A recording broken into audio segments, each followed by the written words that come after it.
stop it already. I just packed everything up. Now I'm gonna have to repack everything from scratch. My husband, laughing heartily, kicks my suitcase. Thinking this might be the last day I see your face, it kinda makes me sad. Just hurry up and pack your things and get out of here.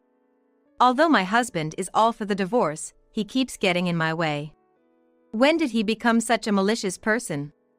Oh, finally divorcing this eyesore of a wife? I'm really glad. I've been fed up with you since the day we got married. My mother-in-law continues to taunt me cheerfully. I've just finished packing my things now. I'll be out in 10 minutes. Saying this, I make a call to someone, and exactly 10 minutes later, the house intercom rings. When I open the door, there are several large trucks and a sleek black luxury car. We've come to pick you up. Are you ready to go? Yes, thank you for coming all this way. I'll leave the rest to you. All right, says the driver, and the muscular men from the waiting trucks begin to move my luggage. From a distance, my husband and mother-in-law, with their mouths agape, watch cluelessly as my belongings are carried out. Hey, I thought you were moving. Why is a luxury car picking you up? Seeing my husband's surprised face, I smirk and open my mouth. My name is Madison, and I'm a homemaker. Originally from a small town, I moved to New York when I got married. My husband's name is Roy. We met through a marriage arrangement set up by our parents and have lived happily in a town near his parents' home. Before marriage, I worked for a trading company but resigned at my husband's request. Although I worked part-time at a small company for a while, I eventually quit due to childcare and other responsibilities, and now I spend my days dedicated to household chores. We have a daughter named Amy.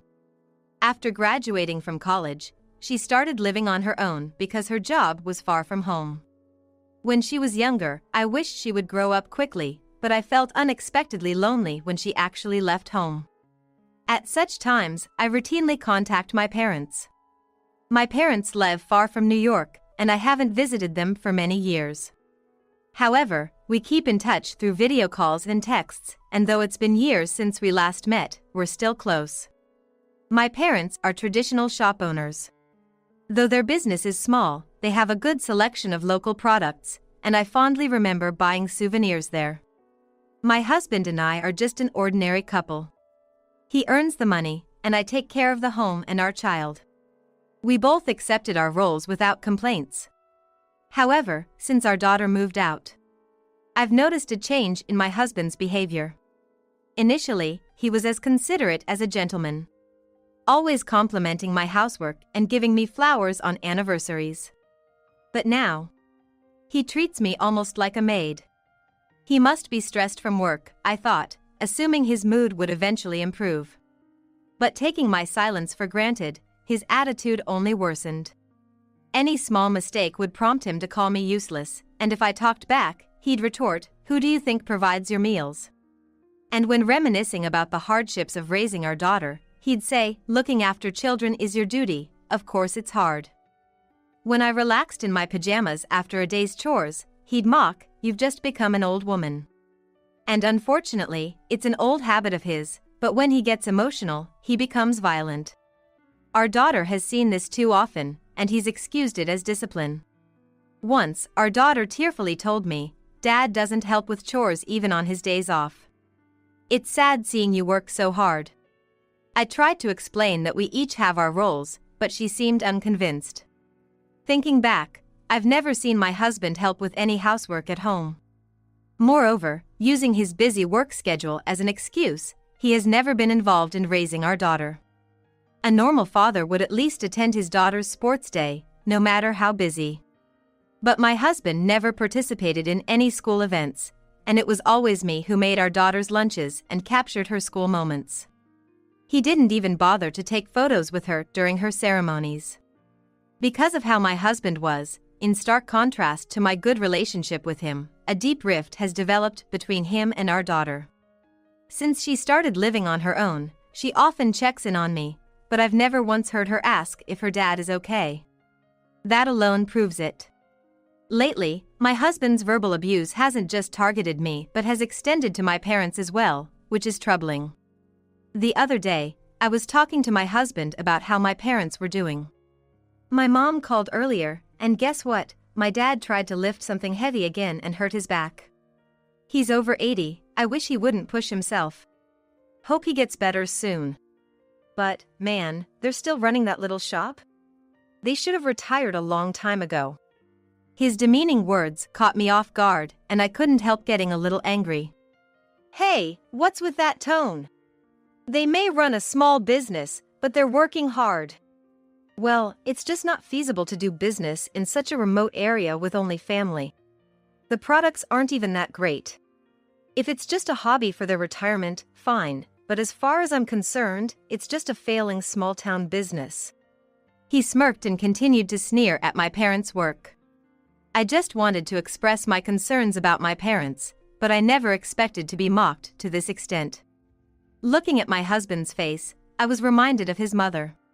When I first met my mother-in-law, I thought she was a refined woman, much like my husband. However, as our marriage went on, she began to show her true colors. Now, the house where my husband and I live and my in-laws' house are about a 10-minute drive apart. Taking advantage of this, my mother-in-law comes over unannounced to criticize my parenting. When my daughter was a baby, she insisted on homemade baby food and disposed of the store-bought food. When my daughter reached school age, she brought over brochures insisting on certain high schools. Of course, my daughter rejected every suggestion from her grandmother. If it were genuinely out of concern for her granddaughter, I could understand, but it wasn't. Every time there was a family gathering, she would compare my daughter to other grandchildren, mocking her by saying, "I can't believe she can't even do this, she must not be from our family," and grinning when my daughter got upset. Essentially, she enjoyed tormenting my daughter for not living up to her expectations. Since then, I've been keeping my distance from my mother-in-law. That's what happened today. Even if we're doing business in the countryside, there's no reason for her to say those things. It really gets on my nerves. The night I argued with my husband about my parents, I waited for him to fall asleep, then called my daughter to vent. Lately, every time my husband lashes out, I call my daughter to keep my balance. That guy would say something like that. And he doesn't even care about Grandpa, just spews insults. Isn't his attitude getting worse? Are you okay, Mom? I chuckled inwardly when my daughter finally called her father that guy, feeling the disconnect in her emotions toward him. But since she's entirely on my side, I chose not to say anything. My parents, unlike my in-laws, never belittle her or impose their ideals, so she loves her grandparents. However, she's quite worried that the stress from my husband might be too much for me. I just wanted someone to listen to my gripes, sorry if I made you worry. Well, I talk to Amy quite often, so I'm okay for now. Oh, and I'll try calling Grandpa tomorrow. Really? You're such a hard worker, Mom. Just don't overdo it, okay? Got it. Thanks for today, good night. You should go to bed early too, Amy. After hearing my daughter's response, "I'm not a child anymore," I chuckled and hung up, then headed to bed myself. The next day, before I could call my parents, they called me first. I had a bad feeling that my father's back was worse than I thought, but it turned out to be something else. When I asked what was up, they wanted to discuss changing their shop's business model to adapt to the times and were interested in starting online sales. However, they were unsure how to begin and called me for advice. That's a pretty good idea. And I think I can help a lot if it's me. Before I got married, I worked for a company that managed online shops.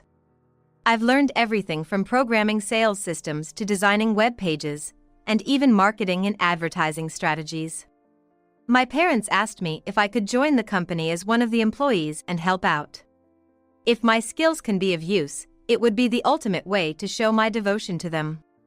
I gladly accepted the task of setting up the online sales. Once that was decided, there was a mountain of work to get started on immediately. After a long time, I powered up my computer and began working for the first time in years. As I was engrossed in my work, time flew by, and before I knew it, my husband, Roy, came home. "I'm home." "What are you doing?" Oh, welcome back. Actually, I've been put in charge of creating the online sales system by Mom and Dad. It's my first job in a while, so I'm quite happy. I'll start preparing dinner soon. Then Roy made that spiteful face again and spoke. Doing that now, for that tiny company? Every company is doing that nowadays, it's pointless. And even if it sells online, no one is interested in such rural products. Roy sneered at me as I faced the computer. As I was thinking of what to say back, suddenly a voice came from behind. Your parents are still working, huh? Managing a small business must be tough these days.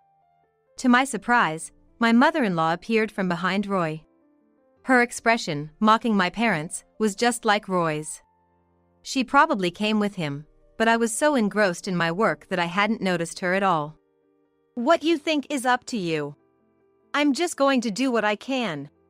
I was quite irritated inside as both Roy and my mother-in-law ridiculed my parents, but since he didn't oppose me working, I just continued. After that, my days were quite busy with both housework and work. Occasionally, I would hear about the current online sales situation from younger generations like my daughter, Amy, and her friends, and incorporate their insights. Of course, I shared this information with my parents, and it also benefited the retail sales at the shop. Time flew by quickly, and a year had passed since I took over the online sales from my parents. The sales page on the internet was finally complete. There were parts one was worried about whether it would work out well. However, contrary to my expectations, the products started selling steadily, and sales continued to rise. The company grew enough to open physical stores in various places. Of course, my parents transferred quite a sum of money as my salary, and I had to try hard not to grin when I checked my bank account.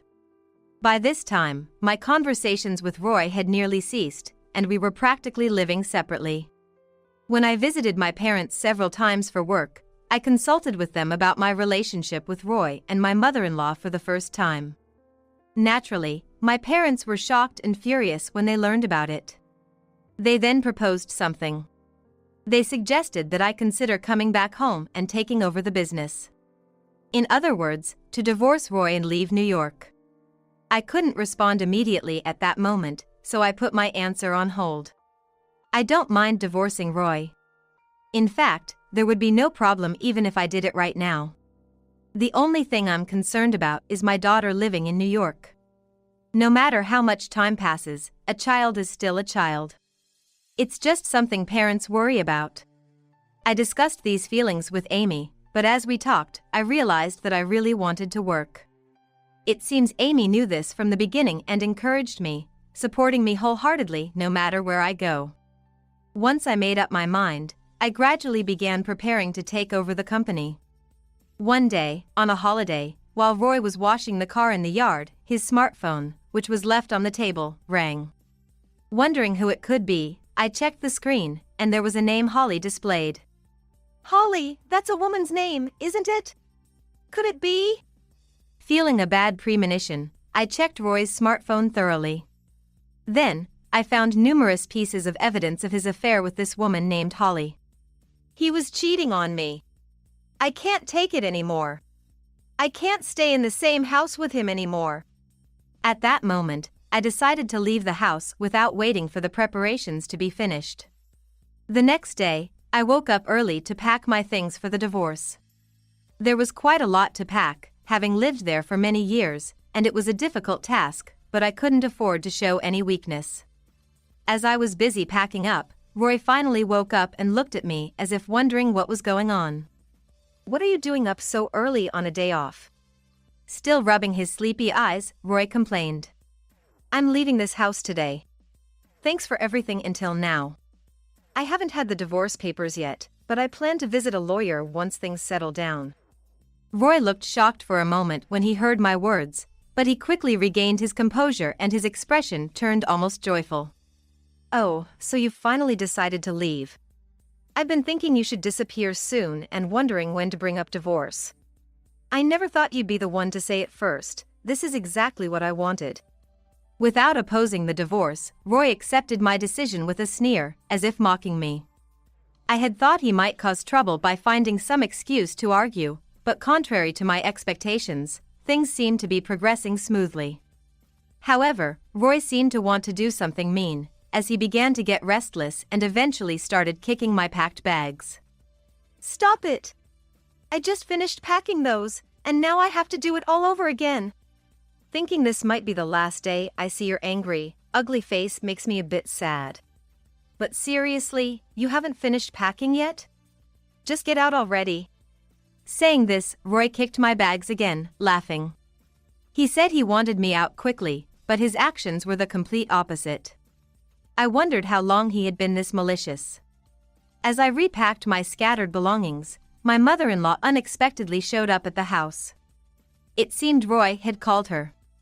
Finally divorcing this eyesore of a daughter-in-law? I'm really glad. I've disliked you since the day you married my son, and I've been at my limit for a long time. My mother-in-law continued to speak spitefully, clearly enjoying herself. She must have rushed over just for this. I just finished packing my bags. I'll be out in 10 minutes. I said this and made a phone call. Exactly 10 minutes later, the doorbell rang.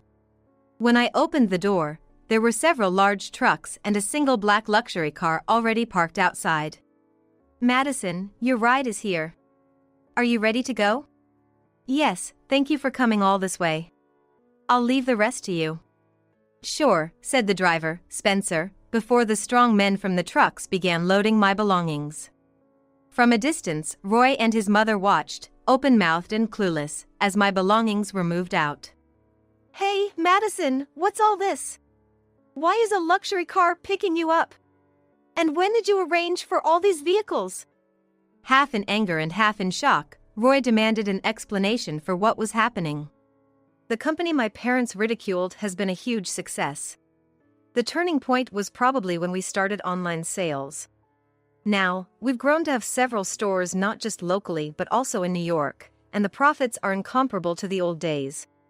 As I stated the facts calmly, Roy completely changed his attitude and began to apologize, looking remorseful. "I didn't know you were so successful. I've mocked you for being just a housewife, but if you have money, maybe I should reconsider the divorce. I'm sorry for how I've treated you." Roy said that. Disgusted, I sighed. "What's that? You think I'd accept such a flimsy apology?" Panicked, Roy started to stammer out excuses. "I never really meant to divorce you. It was just tit for tat, like going through a rough patch.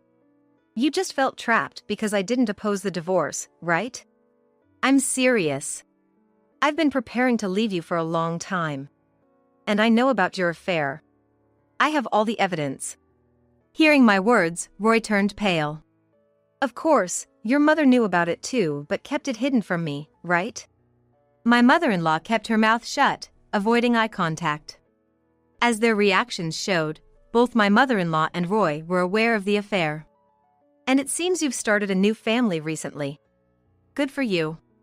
"You knew about that too?" Sweating profusely and shocked, Roy admitted that he had impregnated his mistress. Roy confessed, trying to manage the pregnancy situation, but I had already found out that the mistress intended to be with him. This was revealed through their exchanges on his smartphone, which I checked yesterday. Roy's mistress, Holly, was a married woman. If Holly did not know that her husband was married, I might have blamed him alone, but that doesn't seem to be the case. She was fully aware of the entire situation. I have already informed her husband about the affair through my lawyer. Her husband, extremely upset, has said he will sue not only Holly and my husband. "I didn't hear about this.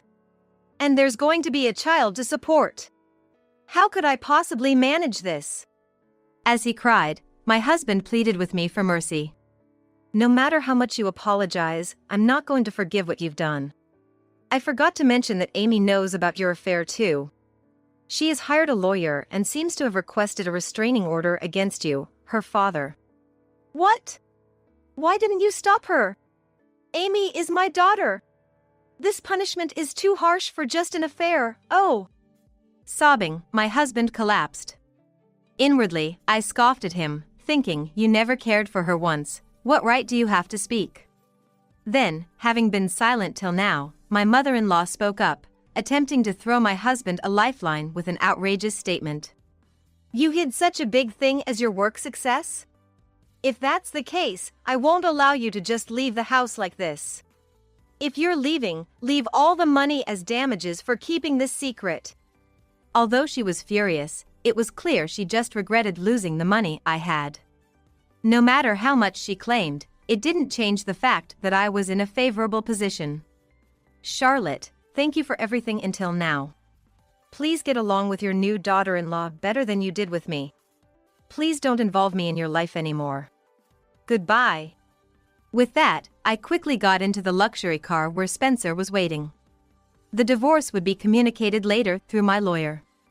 My husband continued to cry and plead as I got into the car, but I ignored him and drove off. When was the last time I felt so clear-headed? I savored this exhilarating feeling as the car swayed on the way back to my parents' house. A few weeks later, the divorce was finalized through my lawyer. I have my savings enough to live on without working for a while. Additionally, there was good news recently. Amazingly, Amy has decided to move jobs and relocate near our family home. I had been unbearably worried about leaving my only daughter in New York, but it seems I wasn't the only one concerned. Amy, too, had been worrying about me as I aged. I found out through my lawyer that Holly had given birth. My ex-husband began living with her and their child at his parents' house, taking responsibility. His mother, stressed by the events, became ill and is now bedridden, requiring constant care. Unable to cope, my ex-husband quit his job to focus on caregiving and raising the child. They are not receiving social welfare and are struggling to get by on his small severance pay. After returning to my parents' home, I continued to work and focused on expanding the business. The effort paid off beautifully, and this year our company was selected for the company award. Thanks to this, the company's reputation soared, we hired more employees, and as the president, I am enjoying a successful daily routine. My name is Michelle. I'm a 32-year-old office worker. I've been married to Tim for 8 years. We were madly in love. We were each other's first loves, started dating in middle school, and got married after dating for 10 years. During that time, there were no significant fights or issues with other women, but when I was 20, I lost my beloved mother. I never had a father, so with my mother gone, I was left without any parents. Having no siblings, I was all alone.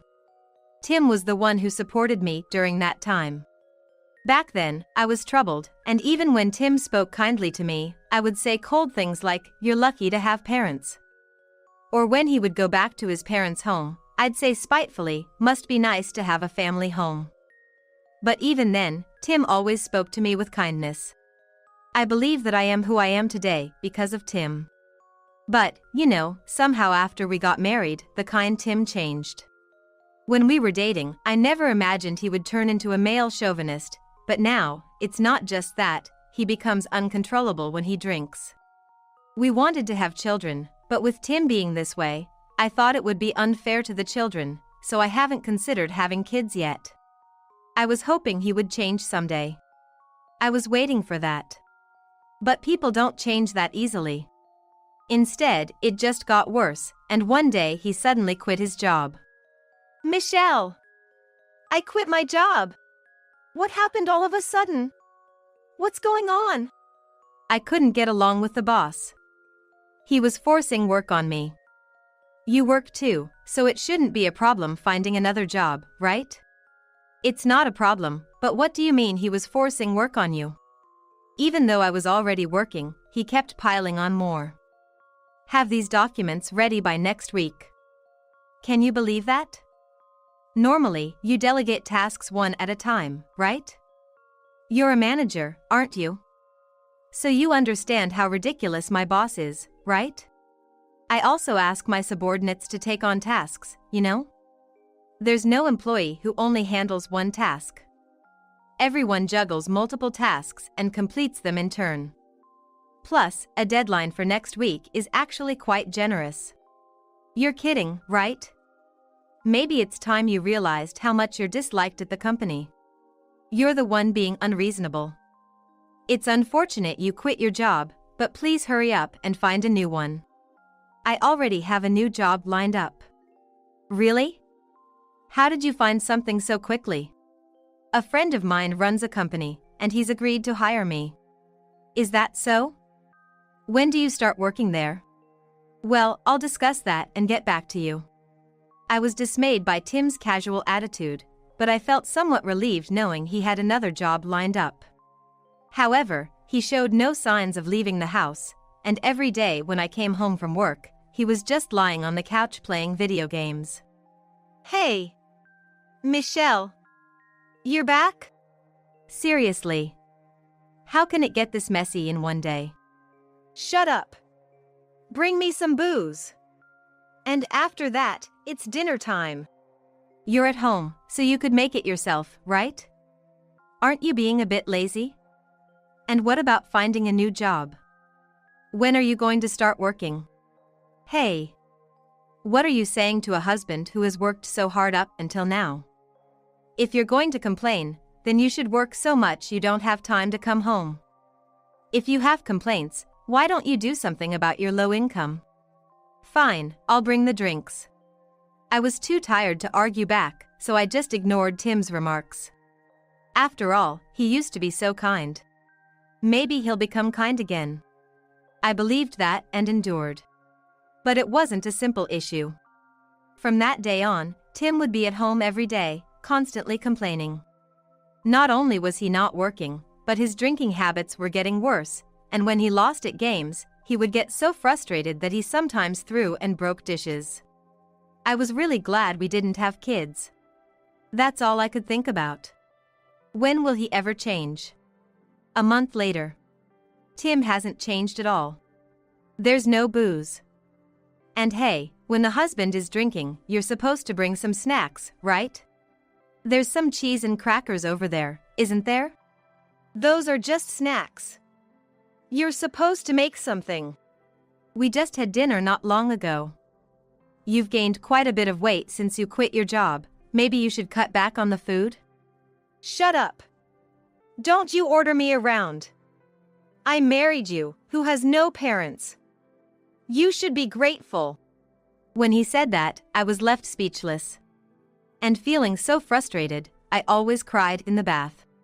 The Tim who used to speak to me so kindly is no longer there. Now, the Tim before me is just the worst kind of man.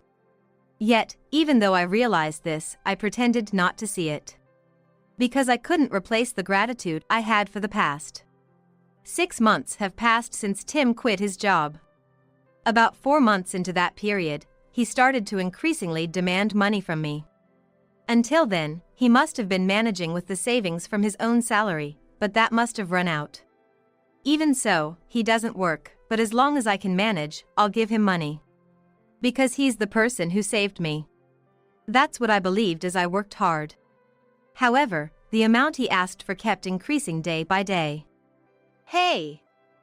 Give me $2,000. $2,000? What do you need it for? Why do I have to tell you that? Isn't it strange not to say what such a large amount of money is for? Just the other day, you said it was for gaming, and I gave you $400, right? How much do you think I've given you just this month? About $6,000 or so? Are you telling me you earn so little that you can't give $6,000 a month to your husband? It's absurd to give $6,000 a month. I'm not a millionaire. Before you blame others, you should blame your low income.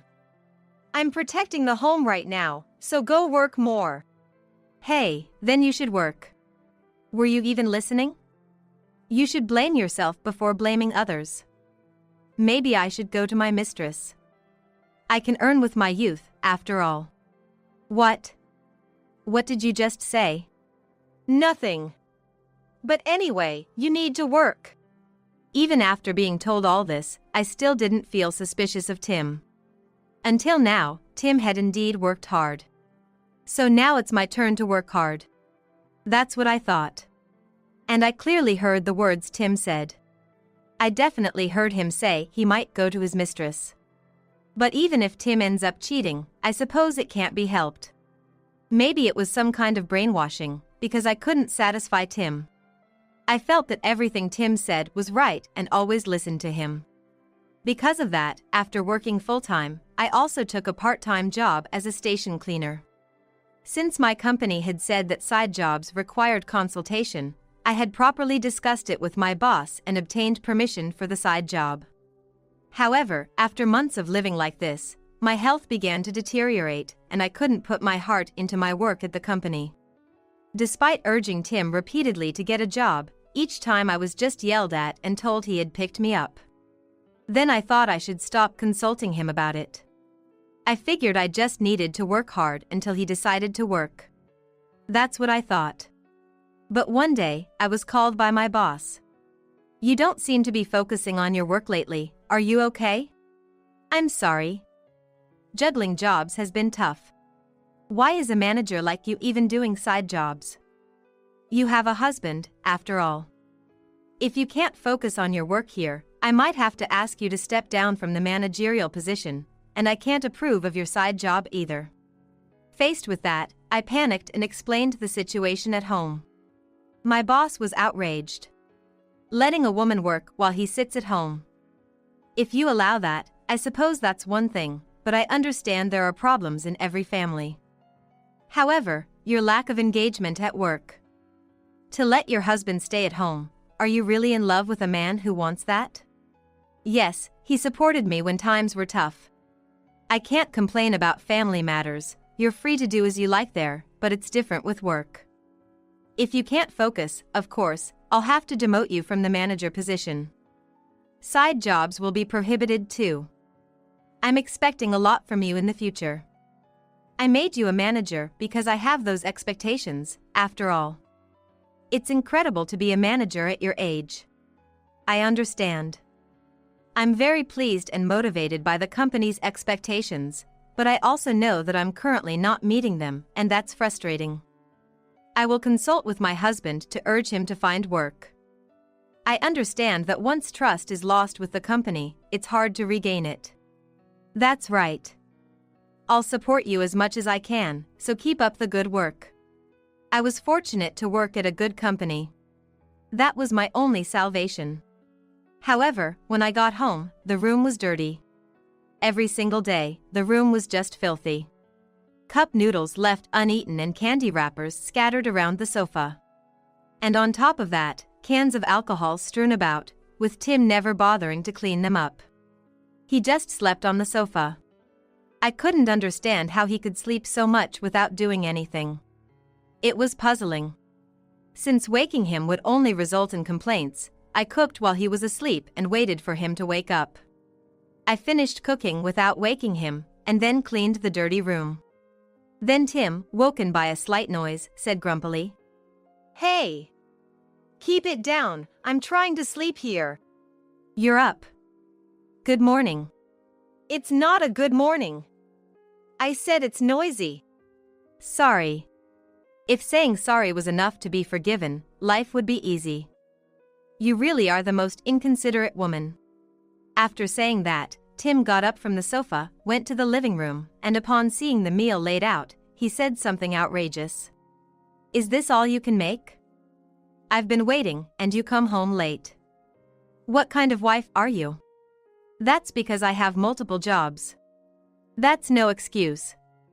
Can't even balance housework and a job, what kind of woman are you? If you're going to say that, could you start working soon? I've been told at work that they might demote me from my managerial position, and without the extra allowance, my salary might decrease." "Then just get another job." "Why does it come to that? Why won't you work? Why do I have to work? You're working, that should be enough. So, I don't need to give you an allowance anymore? That way, I won't have to juggle jobs, and I can focus on my work at the company. If you're not working, you don't need an allowance, right?" "What did you just say?" "Because it's true. Always playing games and never working. Why do I have to earn money for your allowance as well?" "Is this a tantrum because you can't balance housework and your job?" I took in someone like you, an orphan, and this is how you think? How dare you? After saying that, Tim threw the game controller at me. I was so done. I had reached my limit. I just said sorry, ate my dinner with trembling hands, took a bath, and went to bed. Tim has been sleeping on the sofa ever since he quit his job. So, we sleep separately. I was able to sleep soundly. But the next day, perhaps due to considerable mental strain, my health had deteriorated. What are you lazing around for instead of going to work?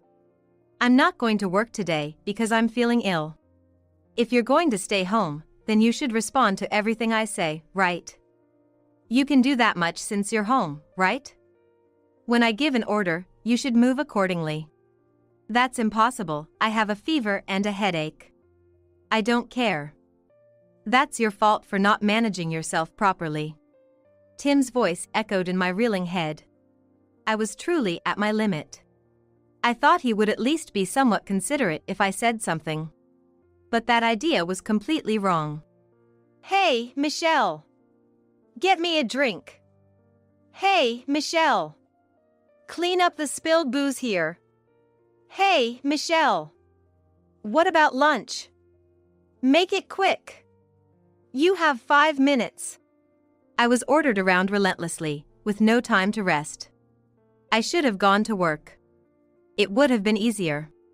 In the end, being bossed around by Tim all day made my condition worse. Tim never said a kind word. What was that period before we got married? It seemed like a dream. Why has it turned out like this? I thought I would be happy. But maybe that was a mistake. Perhaps Tim had been so kind originally just to make me obedient, and thinking that makes it hard to trust people anymore. Anyway, I had become afraid of Tim and everyone else. I was dreaming. When I realized that, the dream suddenly shattered. It was as if I had been under a spell. Then, I began to think only about divorce. If my husband was really having an affair, I would consider it a stroke of luck. I thought I could divorce him quickly if I found some evidence. I hadn't recovered my health, but I had to go to work. I actually wanted to go to work. There was no rest to be had at home. And without telling my husband, I quit the other jobs I had been juggling. My physical limits were one thing, but it felt ridiculous to keep earning money for Tim's sake. Once I focused solely on my job, my boss started praising me. It seems you've finally settled down. Yes, I've cleared my mind. I apologize for my behavior until now. That's all right. You've worked hard. I'm going to assign you a task. You can decide whether to accept it or not, and I'll wait for your decision. Just let me know once you've made up your mind. Thank you very much. I really am fortunate to work for such a great company. I'm thankful. But when I return home from this blessed company, Tim continues to live the same unchanged life. If you're back, start cooking right away. Did you know? Mrs. Kirkland in the neighborhood says she starts cooking from the morning. Is that so? What's with that attitude? Because you're all talk. Just nagging and nagging endlessly. What are you saying? I'm just saying what I think. You're wrong if you think I'll stay silent forever. Always tumbling on the sofa, spending your days in a mess, satisfied with just taking money? Don't be ridiculous. Life isn't that sweet. You should be grateful I took you in, an orphan. How long are you going to keep saying that? I was grateful at that time, yes. But on further thought, just because there's gratitude, doesn't mean your tyranny should be tolerated. I've pampered you too much. That was my mistake. But I've reached my limit. Is that so? Then I don't need you anymore. You'll really have no family then. That's fine. If that's the kind of family you are, I don't need it. I've got the divorce papers. Can you sign them now? Of course. I have a mistress anyway. I don't need a woman who just brings in a fixed income. Is that so? Well, goodbye then. After saying that, I packed my bags and left the house. I submitted the divorce papers to the city office the next day. I had actually already signed a lease on an apartment, and I moved my belongings there. If Tim stops siphoning money from me, I can live quite comfortably on my own. I was excited. I still received many insulting messages from Tim. "You're heartless for someone I took in, an orphan. You're just a coward who ran away because you couldn't balance work and household chores." But I ignored them. I couldn't bother with him anymore. Then, I started gathering evidence of Tim's infidelity. Tim had mentioned the word mistress several times, so he might have really been cheating. If that's the case, it's convenient for me, and since I've given him money all this time, I need to get it back in the form of alimony. I hired a lawyer and a detective to investigate Tim. It turned out that Tim was indeed having an affair with a date club hostess. I went to the club myself to ask her how long their relationship had been going on. "Hello. I'm Tim's ex-wife." "Tim's? Really?" "Yes. We're divorced now, but it seems you were involved with him." "I didn't know he had a wife." "Well, that's what mistresses often say, isn't it? Don't think you can just get away with it by saying that." "No. I really didn't know."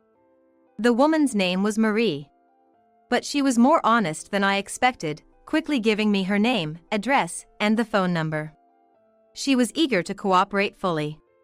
Apparently, Tim frequented a daytime dating club, and after several outings, they ended up in a romantic relationship. It seems Tim had borrowed money from Marie, the hostess. Moreover, he had told her, "My mother is sick and needs hospital fees. I want to give her advanced medical treatments, which are quite expensive. Even dipping into my savings, it's tough." His actions were like those of a con artist. Marie told me various things, including the fact that they never spent a night together. Maybe it's because he thought I might find out. There's a hefty tab at the hostess club. He was trying to get Marie to pay it all. The more I hear, the more of a scumbag he seems. I took Marie to the lawyer's office and submitted evidence of the affair. They said it was enough to claim damages.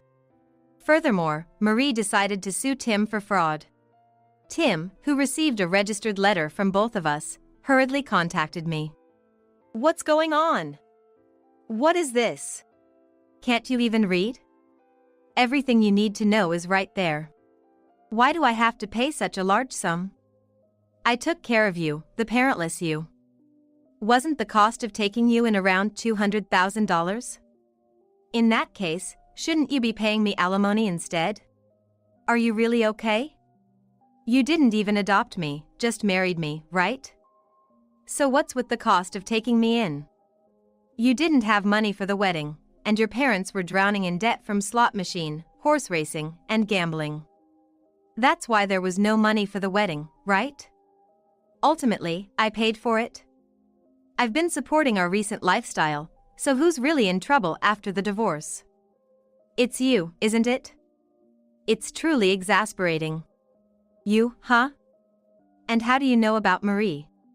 "It was easy to find out once I started looking. You used my money on Marie, didn't you? You thought you wouldn't have to ask me for money by the time we got divorced, so you were hitting up Marie instead. It's only natural to want to be with a younger, cuter, higher-earning girl like Marie rather than a low-income woman like you, right? But you got in the way. It's fine for you to be obsessed with me, but don't bother Marie." That's my line. You committed fraudulent acts against Marie. That's why she's suing you. Huh? Is that so? What did you think? Marie thought we were engaged, so when she found out about you, she broke off the engagement. Are you living in a dream world? Remember when you begged for money, saying your mother was hospitalized? You even asked for $100,000. Your mother isn't even that sick. She's perfectly fine, chatting up the staff at the bakery as usual. And yet, you pulled off such a scam, which is why you got sued. Marie has absolutely no intention of marrying you. That's impossible. She was crazy about me the whole time. That's probably because she didn't know we were married, right? She told me. She wasn't from a privileged family like yours, so she was drawn to scumbags like you, just like me. You took advantage of her situation, didn't you? That's not true. Well, I don't care, just make sure you pay Marie and me our alimony, okay? Of course I can't, can I? All I do is play games. You don't have to talk so big, do you? You should work and pay back the money. It's your duty. It was wrong of me to take a smartass like you as a wife. Well, it doesn't matter. Just remember one thing. What's that? Our mother and father owe me a lot of money. They can't borrow from banks or consumer finance companies anymore, so they came to me for help. Your parents always said to me, since we're taking in you, who has no parents. I was fooled by those words and gave them money, but I realize now I was stupid. I sent a registered letter to them to get that debt back. They'll probably turn to you for help next, right? I don't think you'll be able to get away without working anymore. What's up with that? Why didn't you tell me something so important? Well, I've been able to put up with it until now. But you've been having affairs and continuing with your arrogant attitude without working. Even I have my limits. Don't mess with me. You're making a fool out of me. Who's the one making a fool out of who? Always going on about not having parents. Well, some people with parents still turn out wrong, so having parents isn't everything, you know? What's with that attitude? Don't mess with me. Is it over now? I can't deal with you anymore. Pay the damages. Don't rely on Marie either. That's the only promise I'm asking for. Goodbye. After ending the call, I quickly contacted Marie, letting her know that there might be contact coming her way. And a few days later, it seems that contact actually reached Marie. Hey. Listen to this, Michelle.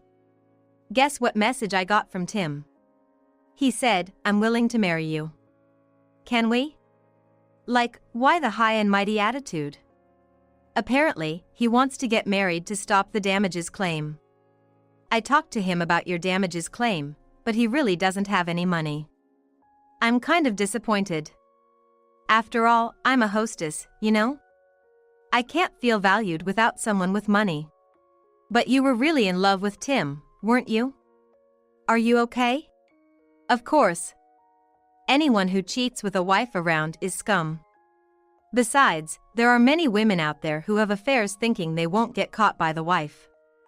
But I really can't forgive that. You're really straightforward. Sometimes it's not easy to live like that, so don't lose heart no matter what happens. Keep moving forward in your own way. Thank you. It's comforting to hear that from someone 12 years older. Well, to you, I'm just an old lady. We laughed and joked around. Honestly, when I got the message from Tim, I thought I might be pretty crushed because I liked him quite a bit, but she turned out to be a surprisingly strong and wonderful woman. Honestly, Tim doesn't have the great looks that make you fall in love anymore. He spends the whole day lazing around. His skin is rough from neglect. And he's broke. He even had to borrow money from Marie. Yet, falling in love with him again is probably just another one of his brainwashing tactics. Both Marie and I are better off without him. I truly believe that from the bottom of my heart. And then, after that, Tim apparently showed up at my company. But I'm no longer there. What my boss had told me at that time was about a transfer overseas. I agreed to go overseas, now that I'm divorced from Tim, and start fresh. And just as I was going abroad, Tim showed up at my company. As expected, the police were called and he was taken away. He was released on bail the same day. Hey, Michelle. Where are you right now? Me? I'm in Malaysia, why? Malaysia? Why are you there? I've been transferred overseas for work. I figured you might try to contact me or show up at the company, so I moved to Malaysia. I wanted to live a life completely unrelated to you. The people here are very kind. There's not a single jerk here who would say, I'll be with you even though you don't have parents. I was just telling you the truth, wasn't I? Be grateful. Anyway, I'm asking for a reduction in the damages. I can't pay. That girl Marie blocked me and quit hostessing. I can't even talk to her if I wanted to. That's unfortunate. But you didn't just want to talk, did you? You wanted to be taken care of, didn't you? You approached me with kindness like me, but then treated me casually and hurt me as soon as you got what you wanted. I pray that there won't be another victim like me. You should just get a job in the first place. If I could, I'd already have a job, wouldn't I? Take responsibility for spoiling me. He said that, but I just ignored him. I ended the call and blocked his number. Then I decided to consolidate all the damages I had received from Tim so far, which had been varying monthly, and request them all at once through my lawyer. Of course, Tim couldn't afford to pay, and he was caught with another hostess, doing similar things to what he did with Marie, and was arrested for fraud. That news reached Malaysia, so it must have been quite shocking in Japan. Tim and his parents fell together. As a result, they ended up with a criminal record and some debts. What they do from now on is none of my concern, but it's certain they won't find happiness. Freed from the brainwashing I'd been under, I plan to thoroughly enjoy my life in Malaysia.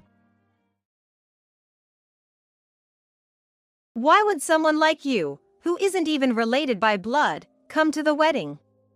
I've only invited family. Strangers need to leave right now. Mike's daughter-in-law approached me with a harsh tone.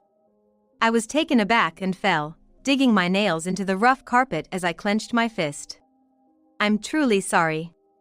I whispered in my heart to my son and slowly stood up. Ladies and gentlemen, I apologize for showing you such an unsightly scene. With that, I said towards the tablet in front of me. Huh? What are you doing? What's going on? She must have been surprised by my actions. What in the world is happening? Why? What is all this? The daughter-in-law screamed in panic, but it wasn't over yet. As her true nature was revealed one after another, everyone at the venue was left speechless. My name is Kelly. I joined a regular company and worked as an office worker, just an ordinary working woman. I met my husband at the company, and we married young, leading a normal married life. However, those peaceful days did not last, and I was widowed a few years ago. Since then, I've been engrossed in work, filling the void, contemplating how to spend my days as a widow. One day, I met Mike, a salesperson from one of our business partners. Fate is a strange thing, and as we got to know each other, I learned that he had divorced his wife a few years ago. Moreover, he had a son, John, from his previous marriage. Following the divorce, he moved here, where his parents' hometown was.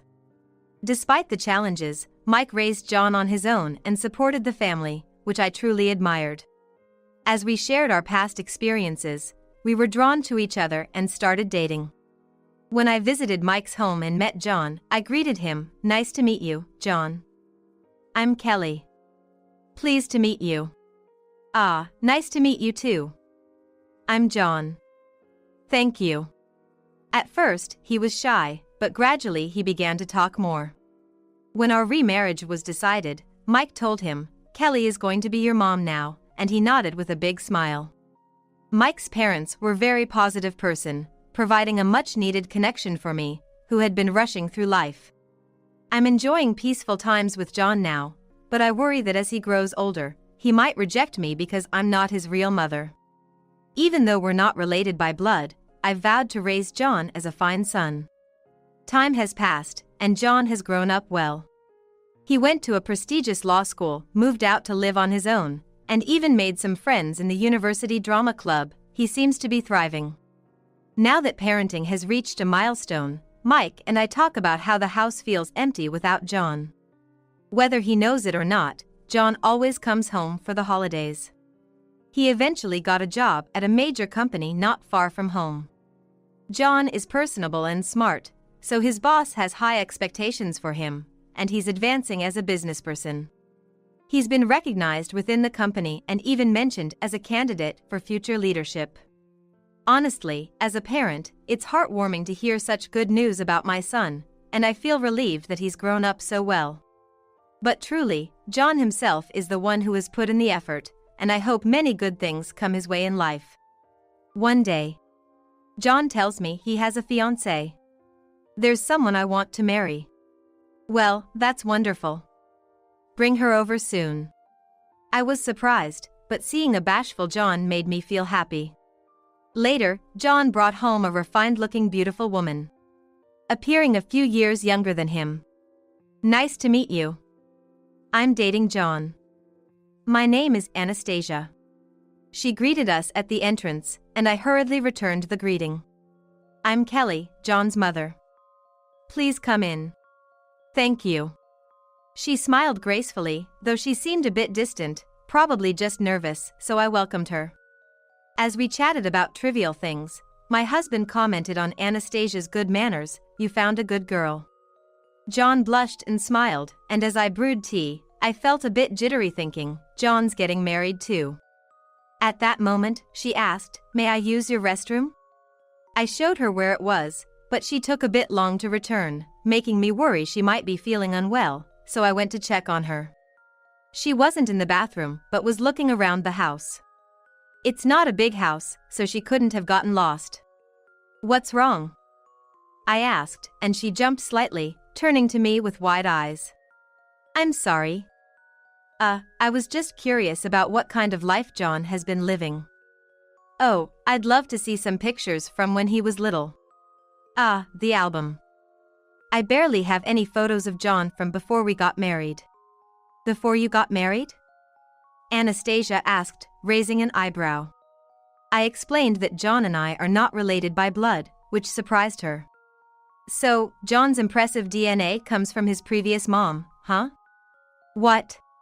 She said this with a smile, leaving me momentarily unsure of what had just been said. While I was still trying to process this, Anastasia swiftly returned to the living room where John and others were. As the marriage talks progressed, I had my concerns, but we blessed John. We were soon set to meet with Anastasia's family, the Smith family. They chose a private room in a fancy restaurant, and her strict-looking parents showed up. Mike and I felt a bit intimidated, but John, always good with people, remained unfazed. However, as we discussed the wedding, the Smith parents quickly took control of the conversation. For a woman, her wedding day is a once-in-a-lifetime event. We want our daughter to have a glamorous wedding. Yes, but... Therefore, we will handle all the wedding planning. I tried to interject, but they dismissed any attempts to have a say. Furthermore, there's a salary difference between John and our Anastasia. You'll likely have more guests, right? Therefore, we would like you to cover 80% of the wedding costs. 80%. It seemed absurd that they would decide everything about the plan, yet we were supposed to bear 80% of the costs. Mike and I protested, but Smith's father quickly countered with a firm tone. We are giving away our precious only daughter. Your son should have the capacity to handle that. We also have our precious only son. I began to reply, but John cut me off with, Mom, just keep quiet. I'll handle the money myself. So don't worry, and he smiled at me. But my real concern wasn't just the money, it was how they were acting as though they were doing us a favor by marrying their daughter into our family. Furthermore, Anastasia, his daughter, didn't try to stop the discussion and was nonchalantly picking at her food. If they don't see us as equals, John might feel uncomfortable after they're married. As I was about to speak, the Smith matriarch interrupted again. Well, I've heard your son is quite the elite at a major corporation. In contrast, Anastasia is just a humble office worker. It's also to maintain your son's reputation. I wasn't fully convinced and simply said, I'll think about it. Then, showing their dissatisfaction, they brought up their family rule. In the Smith family, the legal marriage registration happens after the wedding ceremony. This is in case we can't pay for the wedding, or if any issues arise with your son, we can call off the engagement. So, you regard the wedding as such a crucial event? None of their statements were satisfactory to me, and my husband also looked troubled. However, John didn't seem to mind, and the conversation proceeded smoothly. We left the wedding arrangements to John, and the meeting between both families was adjourned. There was a sense of unease, but it seemed strictly a family issue, and I thought they must trust Anastasia herself. On a certain day as the wedding approached, we had invited Anastasia over as usual when she excused herself to use the restroom. Mike and John were busy discussing the wedding details and were very focused. Then, from somewhere distant, I heard the sound of a camera shutter. After a while, I heard it again. Curious, I followed Anastasia.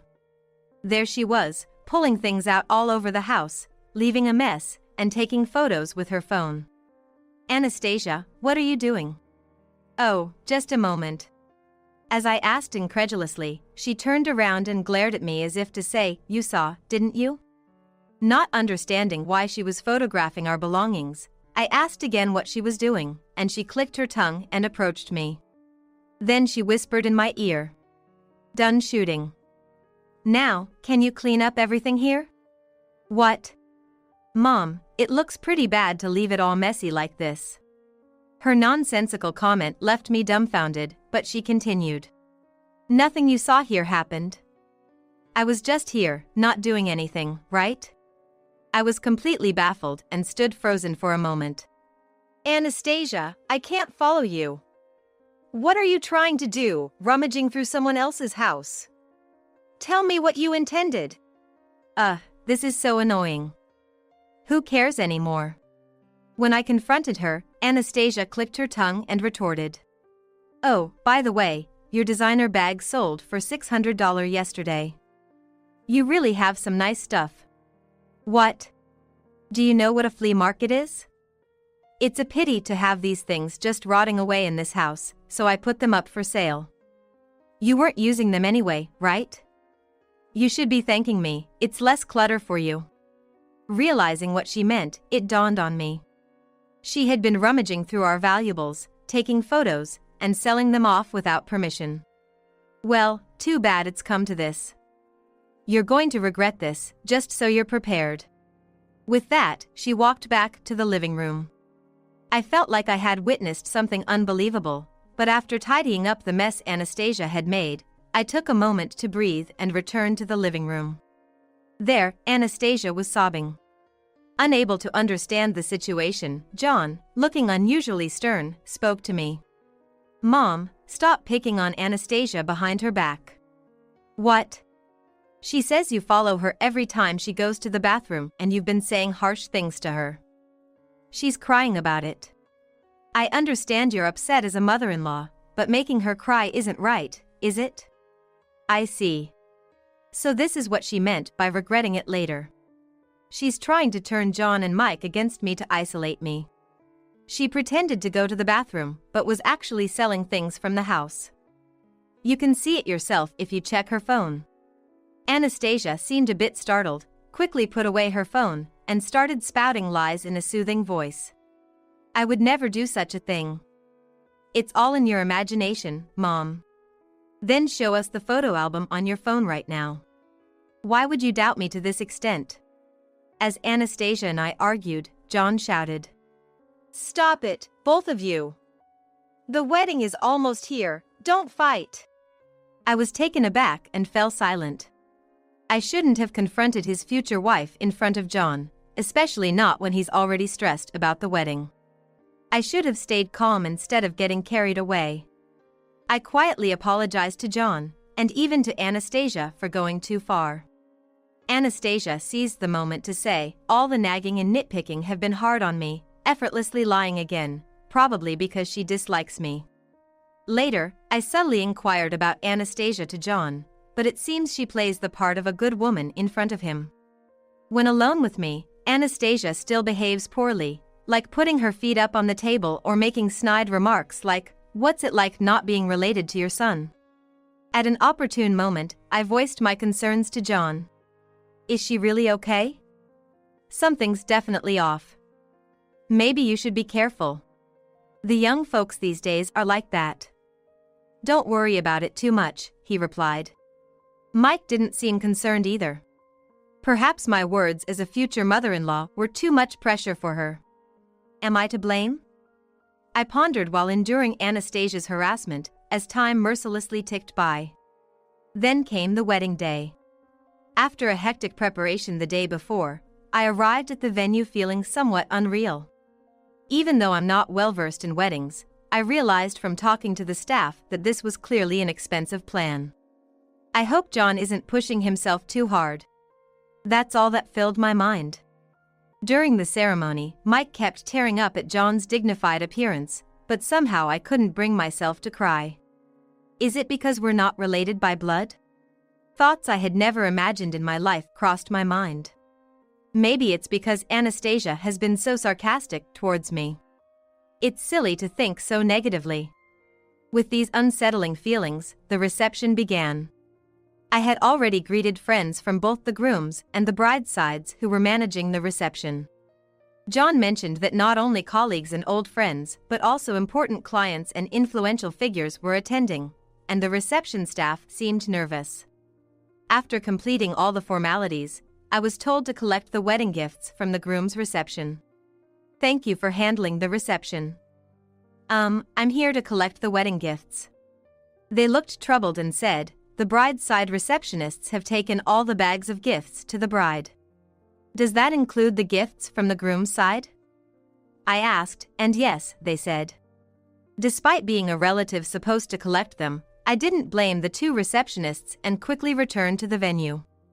The reception proceeded glamorously, and it was time for Anastasia's outfit change. Then, seizing the moment, John approached me.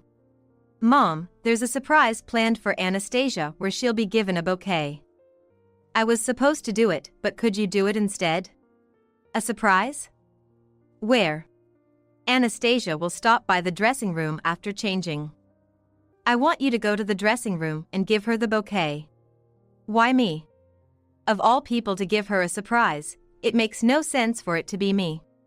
She probably wouldn't be pleased to receive the bouquet from me. Then John gave a faint smile. Mom, I was hoping you and Anastasia could settle things here since there seems to have been a lot between you. Settle things. Is it about the issues with Anastasia? Or did he notice my discontent? Either way, he probably wants us to put the past behind us and, even if not friendly, return to a cordial relationship. Understanding John's feelings, I agreed to take on the role of delivering the surprise bouquet. I rehearsed the steps in my mind as I walked to the dressing room. Knock, knock, knock. I knocked on the door, slowly opened it, and saw Anastasia with her back turned. Who is it? It's John's mother, Kelly. As instructed by John, I addressed her while completing the steps. But Anastasia just said, "Oh, it's you," and continued rummaging through something, not even bothering to turn around. Just as I was about to hand her the bouquet with a smile, she exclaimed. Seriously, this is just not enough. What? This guy's name is Travis. John mentioned he's some president, but look, there's hardly luxury things in here. Seriously, everyone's contributions are so stingy. I didn't expect much from my side, but they should at least give more. She was shouting this while opening the wedding gifts I had just collected. She was checking every wedding gifts. How rude! Stop that right now. I couldn't help but raise my voice. As I reached out to stop her, Anastasia turned sharply and snapped, "Don't touch me," as she pushed me away. Caught off balance by an unexpected force, I stumbled in my unfamiliar heel and fell to the ground. The beautiful bouquet hit the floor, and the luggage at my feet clattered and scattered. Anastasia, slightly panicked, turned towards me clutching the wedding gift. Her expression was unbecoming of her glamorous dress, more like that of a demon. Ouch! What have you done? Quiet down. Why is someone like you, who isn't even related to John by blood, at this wedding? I only invited family. Strangers need to leave right now. Don't boss me around. Anastasia confronted me with a fierce tone. I dug my nails into the rough carpet as I clenched my fist. I'm truly sorry, John. I whispered to myself and slowly stood up. Dusting off the dress, I turned my back on Anastasia. She must have been surprised by my actions. Ladies and gentlemen, I apologize for showing such an unsightly scene. I said this towards the tablet in front of me. Huh? What are you doing? What's going on? Confused, she approached the tablet, which gradually lit up. Displayed on the screen were her own face and the murmuring crowd at the venue. What is this? Actually, the surprise John mentioned was to broadcast the scene of me giving Anastasia the bouquet in the dressing room on the venue's screen. The venue staff had set up a video call on the tablet, and after the bouquet surprise, the plan was to return to the venue while broadcasting the bride who had just finished changing. I had entered the dressing room and turned on the video call to the venue right away. So, the screen showed not only her rummaging through the wedding gifts but also her earlier outburst and the moment she pushed me down. You're kidding, right? I didn't hear about this. Surprises are supposed to be unexpected, right? Finally, your true colors are revealed. Don't joke with me. Why didn't the venue staff stop this? This must be some kind of accident. Someone stop this now. Who could have imagined a bride rummaging through wedding gifts, hurling abuse, and resorting to violence when stopped? You've disgraced yourself on your big day, learn some shame. I retorted sharply, and Anastasia grimaced and clenched her teeth. Then, as if she had thought of something clever, she said, "Ladies and gentlemen at the venue, all of this was just an act. Sorry for the shock. How about we toast with a revelation about the groom instead?" And she continued, smirking. I'm the one with the information here. If there are influential guests at the venue, it's perfect. I'll drag John down to hell with me. Anastasia takes drastic actions, taking advantage of the presence of prominent people among my son's guests. However, contrary to Anastasia's plans, the crowd at the venue begins to stand up and leave, their departure displayed on screen. What? Why? Listen to John's exposé. Record it and spread it around, mess up John's reputation and social standing. Didn't you tell everyone who's not family to leave? Most of the people here are practically strangers to you. Fine then. As long as I get the something of value, it's okay. Your son embarrassed himself in front of important people, miserable. But they're strangers, so it doesn't matter. Anastasia laughs loudly. Just then, the door burst open. John entered. Seeing John, Anastasia was visibly shaken. Perhaps confronting the man she had just vowed love to made the contradiction even more terrifying. But strangely, I felt calm. There was no sign of panic on John's face. Were you deceiving me? John asked her in a calm tone, staring straight at Anastasia. Yes, but I'm not hurt by it. I've got an excuse to break off our marriage registration, and I've taken plenty of money. And take everything I can from you because of embarrassing me. Saying this, she clutched a pile of the wedding gifts. Directing the receptionists to carry them was probably part of her plan. Yet John did not show any signs of panic, just looking at Anastasia with pity. This seemed to annoy her even more, and she taunted further. Ah, bringing down an elite feels really good. I just need to cut ties with my relatives, change my job and friends. But you'll have a hard time. Showing such a terrible wedding to important people, you'll have to go around apologizing to bosses and influential guests. Probably gonna lose your job, right? As I was about to retort, John finally spoke up. So, they were really just your family, friends, and colleagues, huh?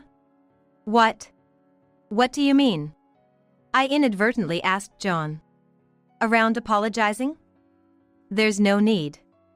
Because the people at the venue were really just strangers after all. What? Like a switch had been flipped, John's demeanor changed.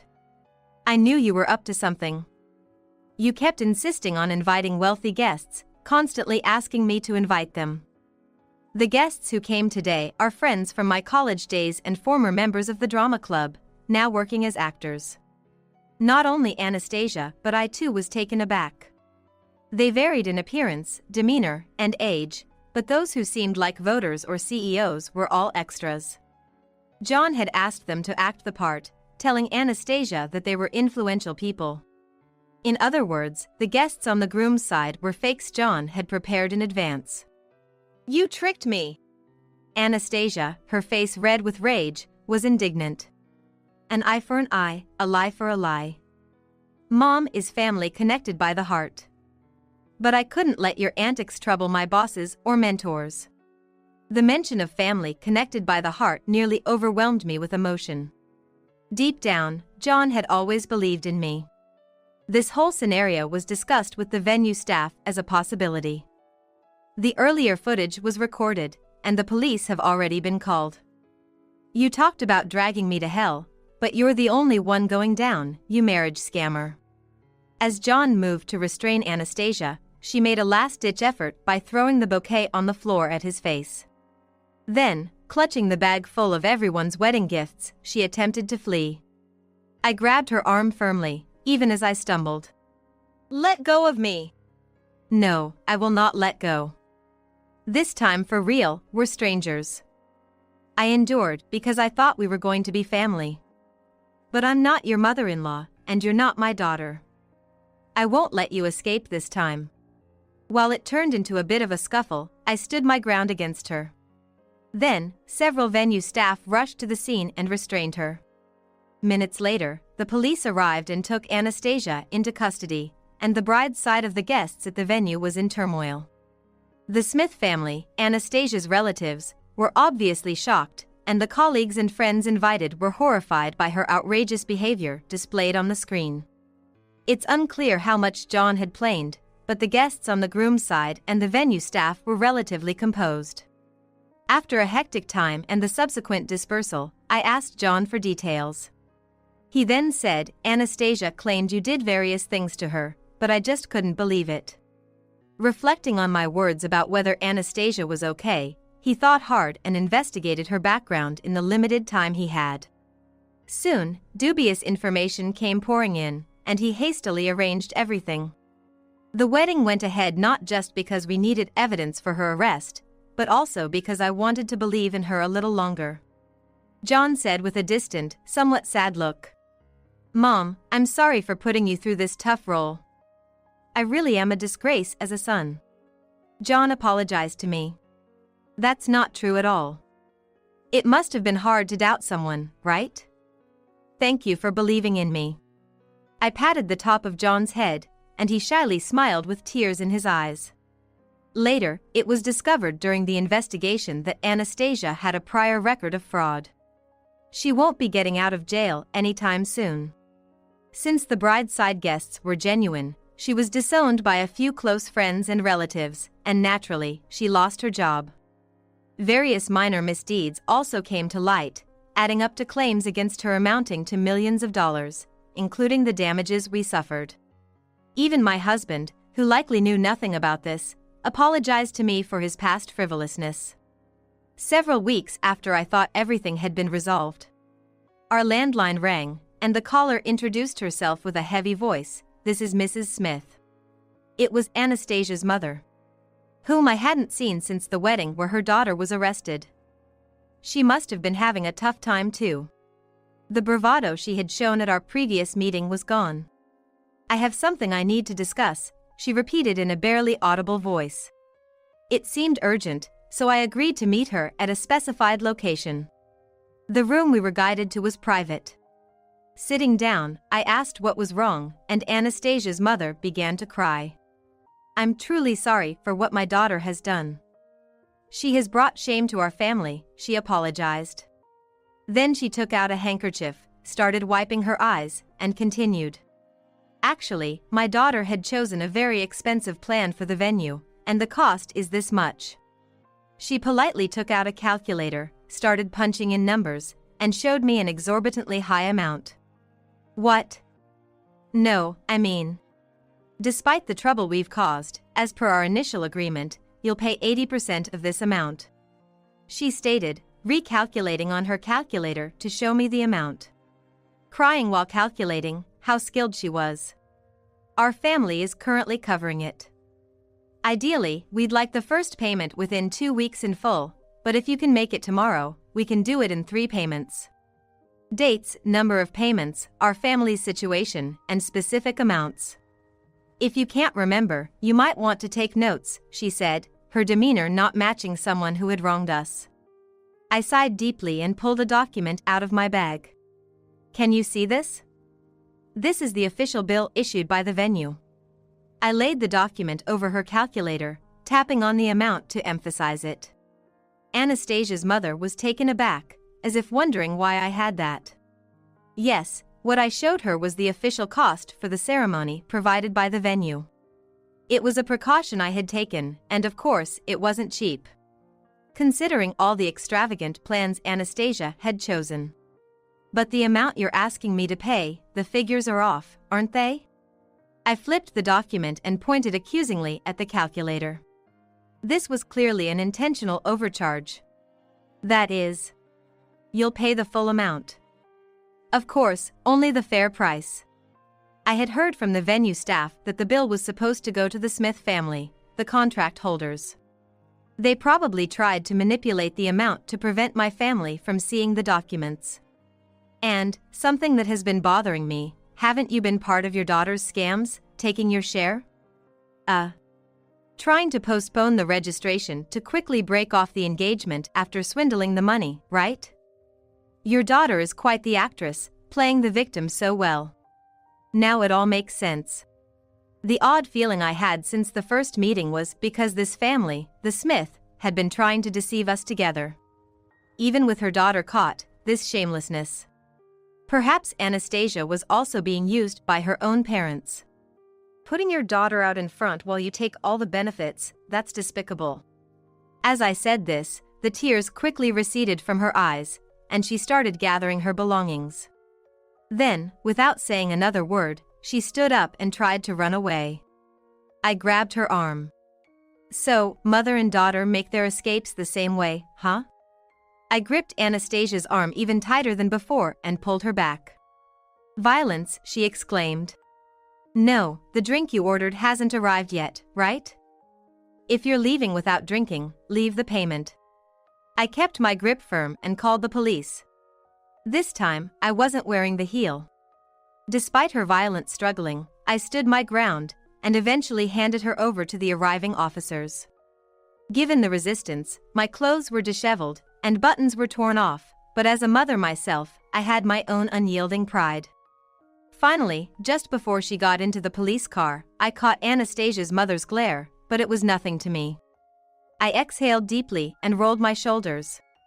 Then I muttered softly, "Goodbye forever," and watched the police car drive away. Later, it was revealed not only had Anastasia been involved in fraud, but her parents were accomplices as well. What shocked more was that the names, backgrounds, accomplishments, and even her parents' information they had given were all lies. Their entire family were con artists. It turned out they had been committing crimes as a family, and they lost not just their money but their social standings as well. Apparently, there had been multiple victims before us, and our family was recognized by the police for helping with fraud prevention and the arrest. I felt somewhat embarrassed, but I hoped that this ordeal would somehow turn out to be a positive change for John. With the Smith family's misdeeds fully exposed, the stormy days passed, and we returned to a peaceful life. Burned by his experience with Anastasia, John decided to cool off and focus on his work for a while. It somehow reminded me of my younger days. After hanging the laundry, I spent some time gazing at the clear blue sky. Leaning on the balcony railing, I thought, even if not by blood, we're still family.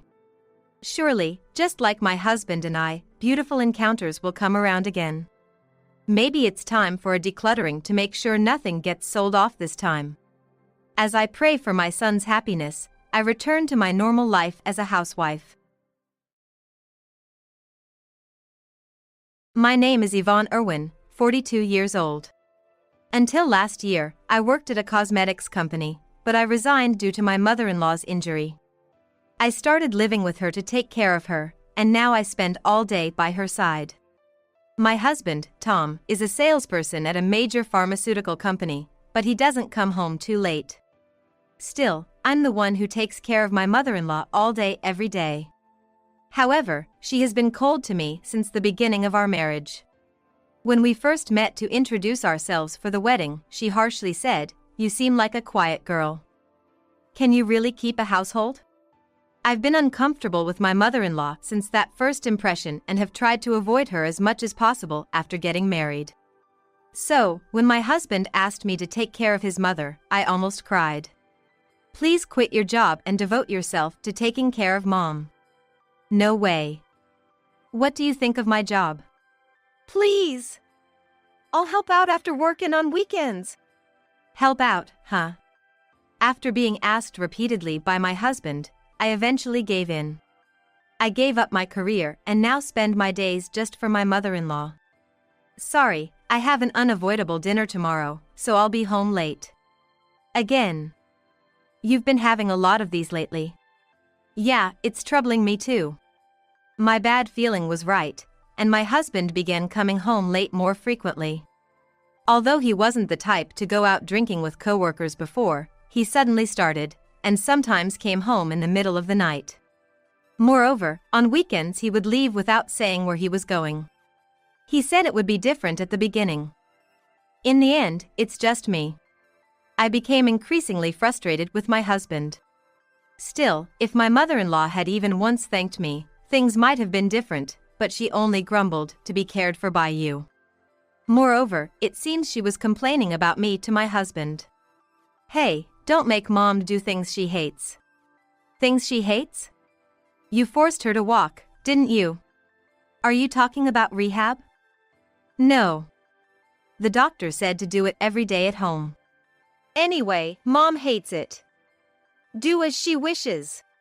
I started to wonder why I was even trying so hard.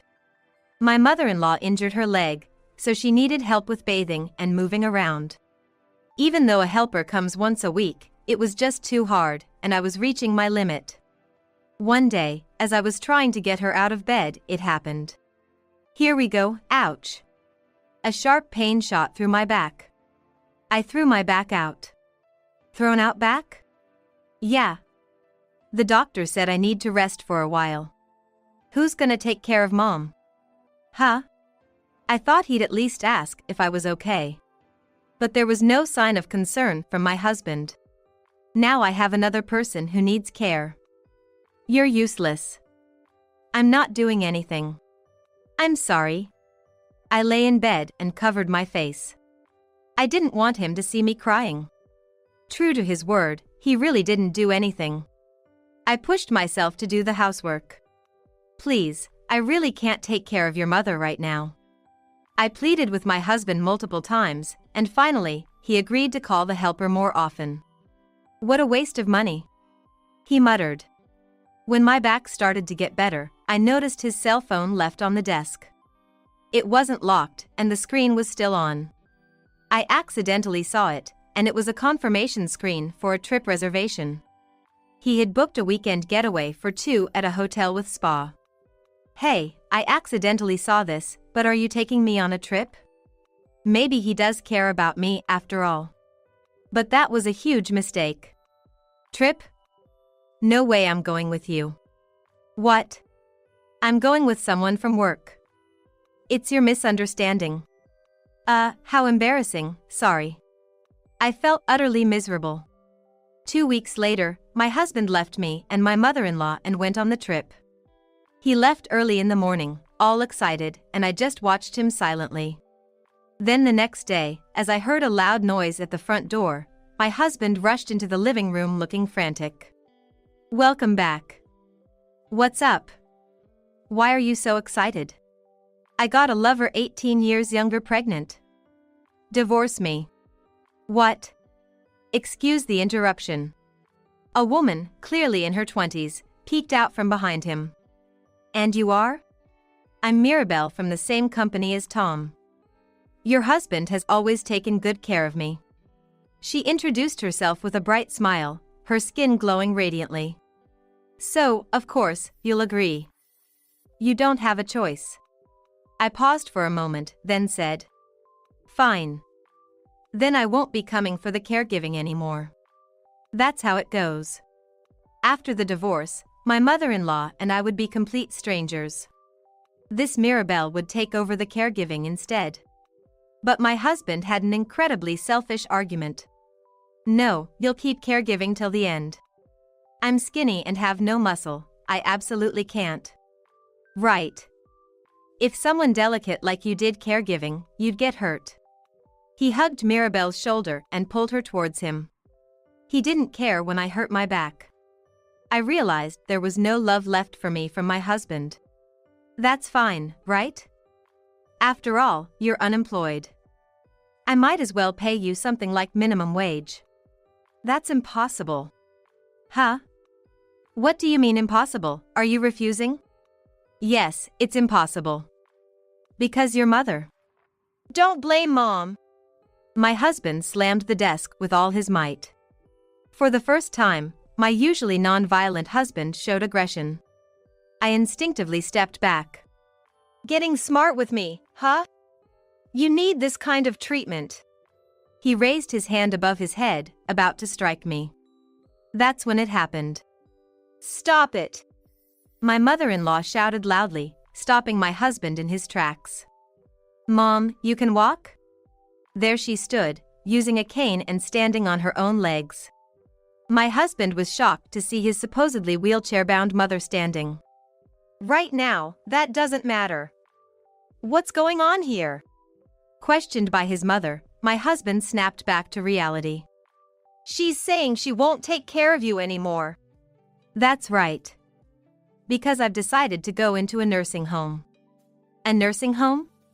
My husband immediately glared at me. Are you trying to get rid of Mom from her own home because she's in the way? You heartless woman. How can you say that to Yvonne? I decided to go to the facility myself. What? Why are you defending her? Weren't you two always at odds? We've cleared up our issues. What issues? Yes, my mother-in-law and I had issues to deal with. I couldn't move my body as I wanted because of my injury, and I inadvertently took it out on Yvonne. But even so, she continued to care for me. During a bath, my mother-in-law suddenly apologized to me. I too was terribly bullied by my mother-in-law in the past. I always thought I wouldn't do the same, but the more conscious I was of it, the less I knew how to behave, and I ended up treating you terribly. I also gave up on our relationship too quickly just because you treated me coldly at first. I should have made more of an effort to bridge the gap. After we resolved our issues, my mother-in-law started to frequently say thank you. As our conversations increased at home, my mother-in-law became more cheerful. I initially hated the idea of rehab, but I thought having such negative thoughts was just boring. I felt like I was wasting the rest of my life, so I decided to really commit to it. Now, I can even walk short distances without a cane. You wouldn't know since you've been using drinking and trips as excuses to stay away from home. How does that relate to Mom deciding to go to the facility? It's good that Mom can walk a bit now, congratulations. Saying this, my husband clapped his hands slowly, as if mocking. My mother-in-law, faced with my husband's frivolous attitude, said firmly, "To free Yvonne." What's that supposed to mean?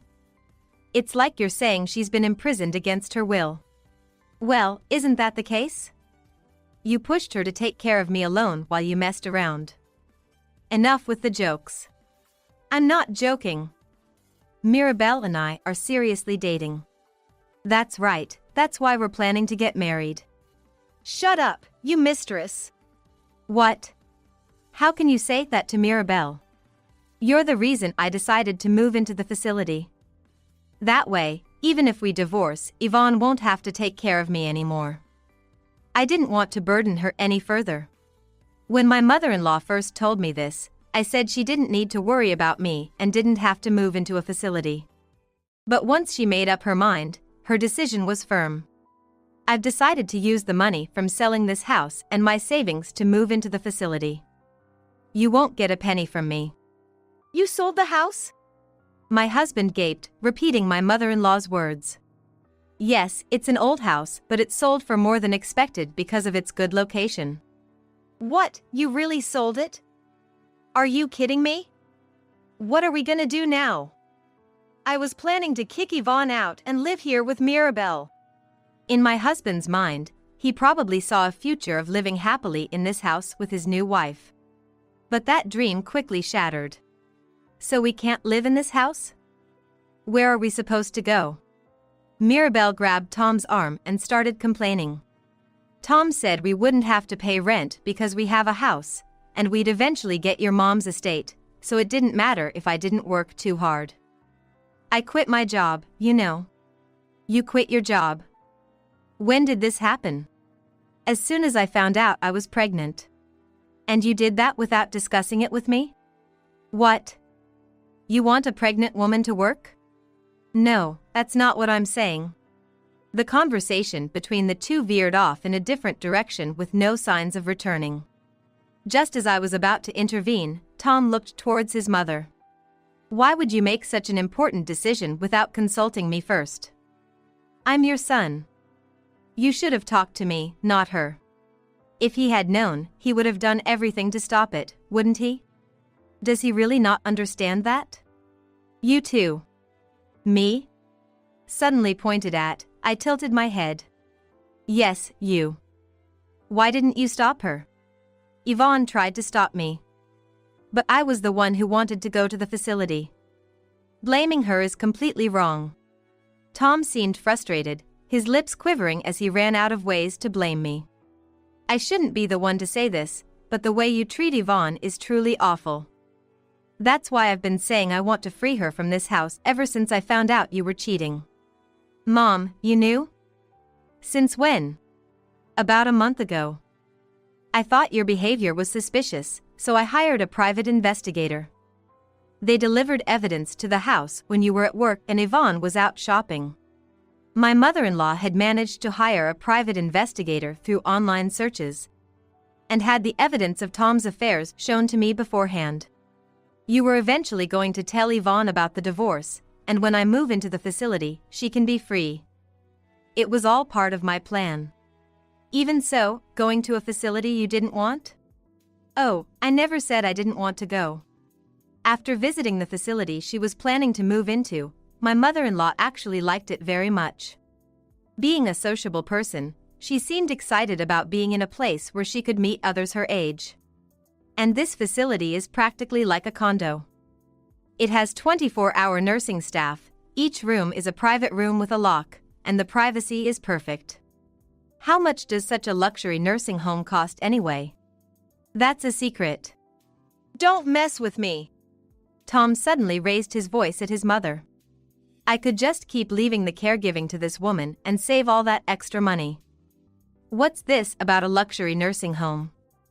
Such a waste of money. This house was left to me by my late father, and the savings are all my own doing. You have no right to tell me what to do. You foolish son. What? Faced head-on by his own mother, Tom looked as if he had been swindled. And she didn't miss the chance to strike again. You have no house, no inheritance coming. There's no point in staying with Tom anymore. Mirabelle? I mean, it's true, right? If there's no money, there's no benefit to being with an old guy like you. So you were just after my money? I grew up in a single-parent home, where I learned the hard way how important money is. And now this treatment? So you were such a shallow woman. What's wrong with being shallow? This is my life. I couldn't help but be a bit impressed with Mirabelle boldly stating her mind. Despite how she looked, she must have gone through a lot of hardships. Her straightforward admission that she was after money seemed rather tough and smart to me. Tom and Mirabelle's argument went on endlessly. But in the end, it was just the same things being said over and over, a completely empty fight. How long do I have to listen to this? I tried to stifle a yawn that almost escaped, trying to endure this situation. At that moment, my mother-in-law raised her voice with a force I had never heard before.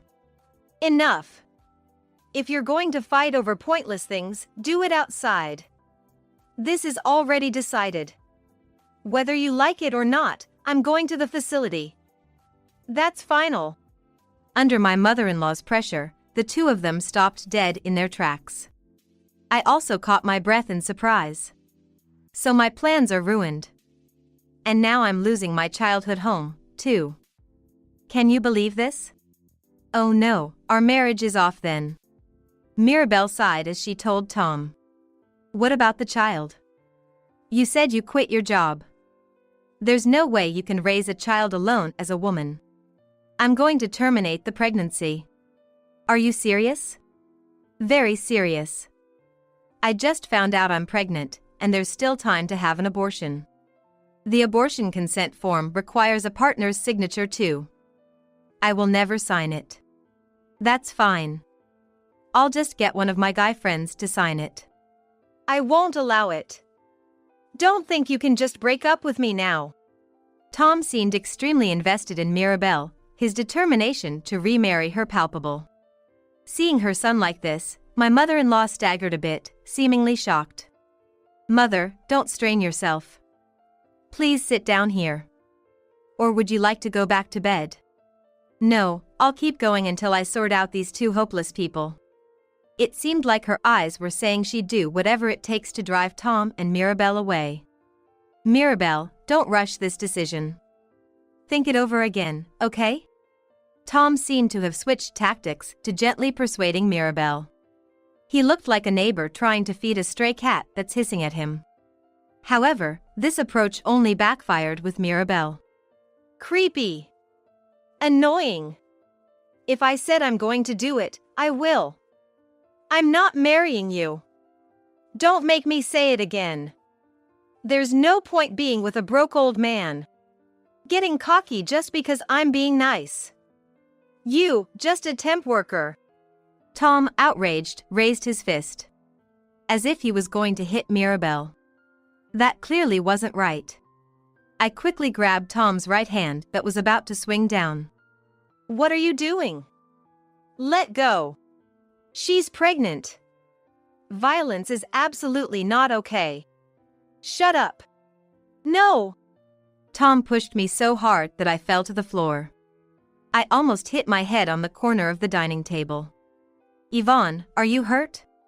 I gestured to my mother-in-law to stay seated as she tried to stand up, and said, I'm okay. I just fell on my butt. So, this is Tom's true nature. Oh, no. Mirabelle hugged herself and put on a show of being scared. Good thing I found out before getting married. Otherwise, I'd be living in fear of violence every day. This was just a moment of anger. I don't normally do this. I'm serious, believe me. Tom then wrapped Mirabelle's hands in his own.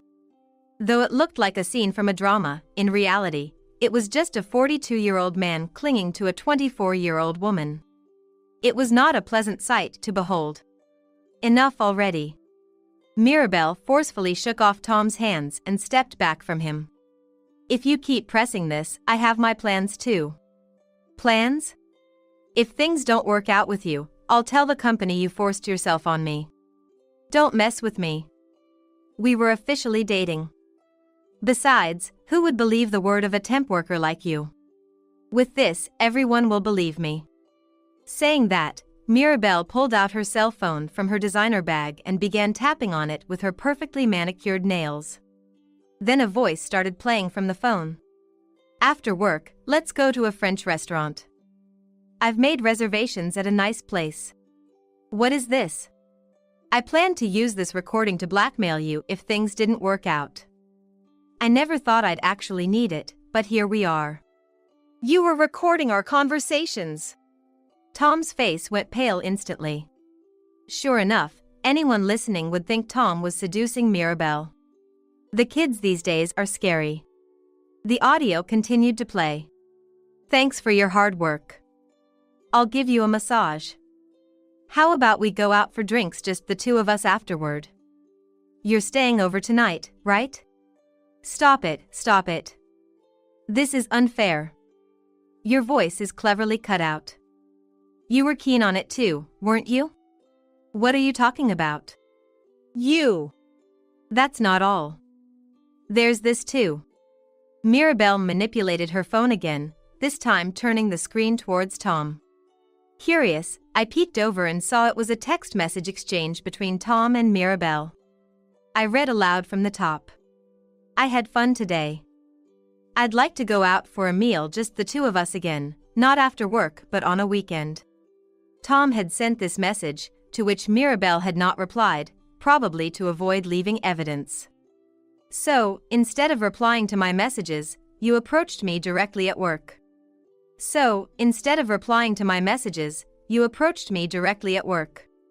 I thought to myself, that's a clever technique to avoid leaving evidence while still giving the joy of direct conversation. Mirabelle must be quite the strategist. I'll make you regret deceiving me into thinking you had money. I'll submit this to the company and tell them that's why I resigned. Mirabelle was smiling triumphantly, her chin lifted. Please don't do that. My career, the position I've built up. I don't care. Goodbye. Mirabelle turned her back on Tom and stepped towards the front door. That's when it happened. The doorbell rang. Oh, who could that be? My mother-in-law touched her cheek and tilted her head, barely hiding a smile that only I could see. I'll go check. I took the initiative to head to the front door and welcomed the visitor into the house. We've been expecting you. Please come in, everyone's here. Hey, who's come now? We're busy, don't let visitors in at a time like this. Tom shouted from the living room. I led the guest in and headed back to the living room. Is that something you should be saying? I stepped to the left, revealing the person standing behind me. Mom? Mirabelle exclaimed in surprise. Mom? Mirabelle's? Nice to meet you, I'm Ellie, Mirabelle's mother. She greeted to all of us. By the way, she is 42 years old, the same age as you, Tom. 42? That means you had Mirabelle when you were. I had her when I was 18.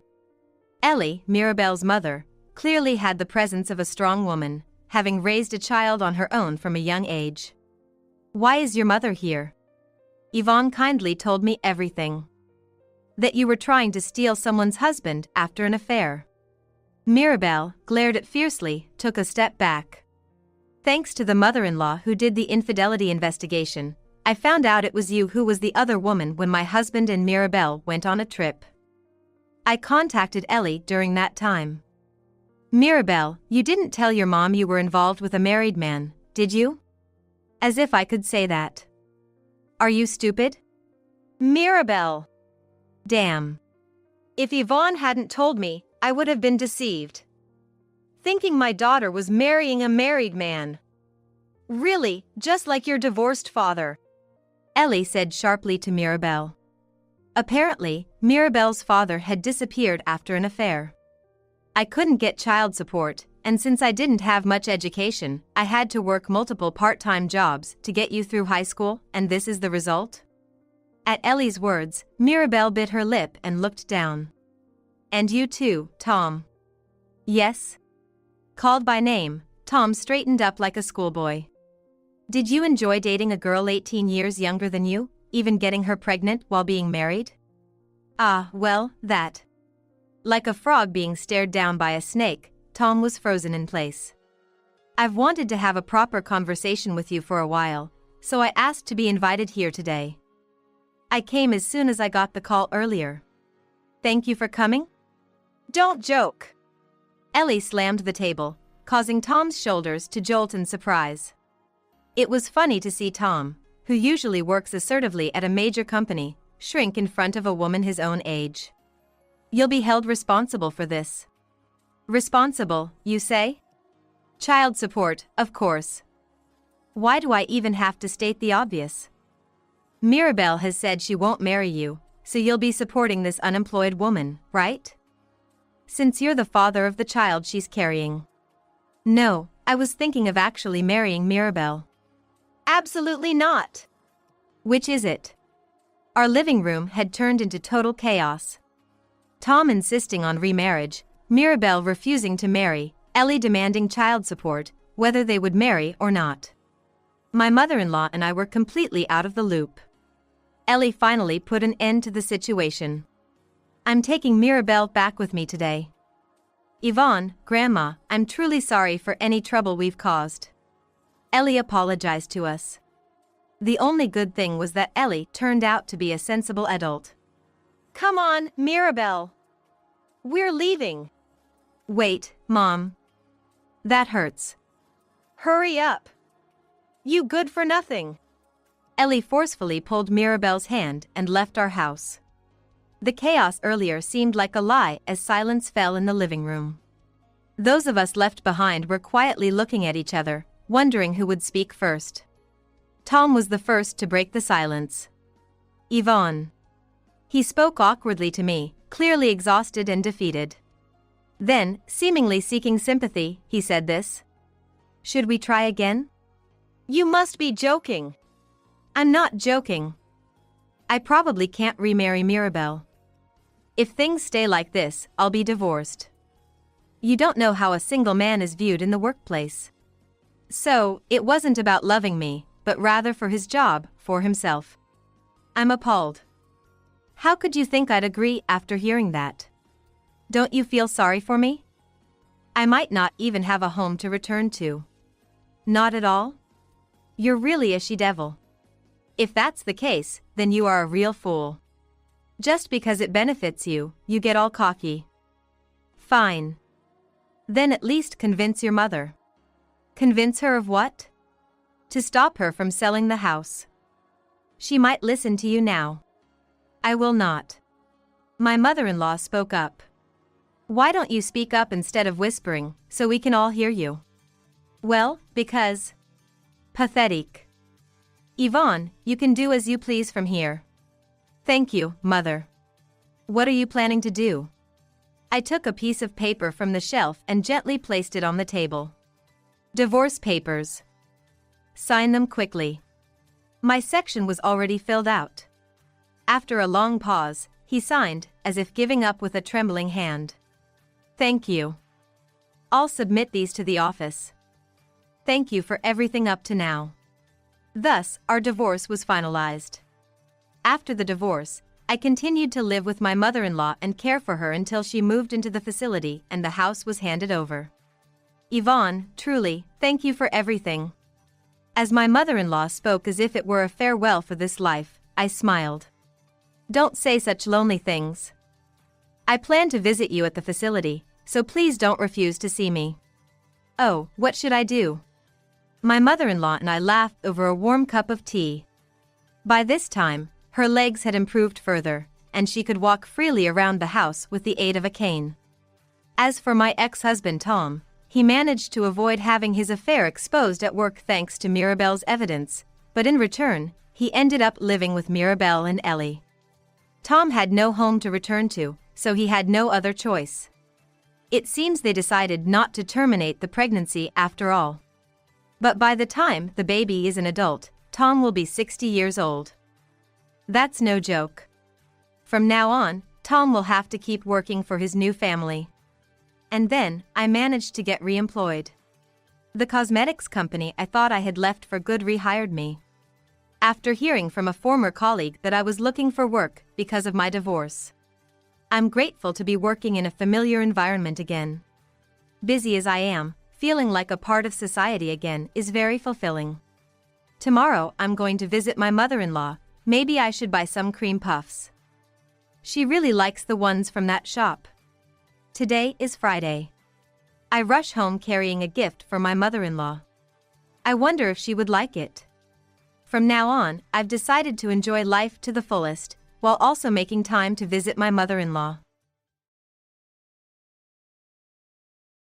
I got a transfer at work, so we're gonna move next month.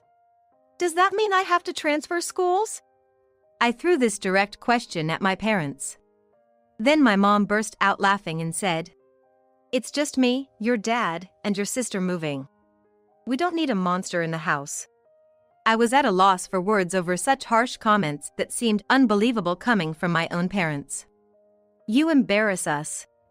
Only your perfectly healthy sister is our child.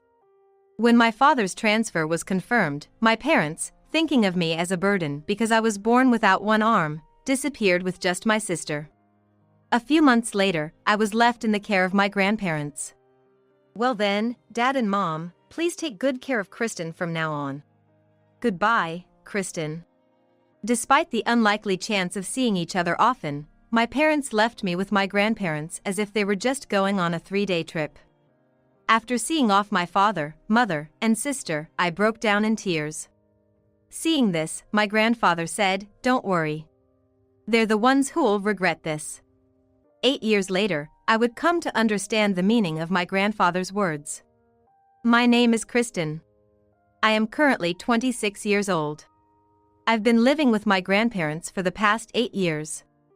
Today's lunch is your favorite sandwich. My grandma is a great cook, and among her dishes, her sandwich is my absolute favorite. Her homemade sauce is out of this world. Yay! Thanks, Grandma.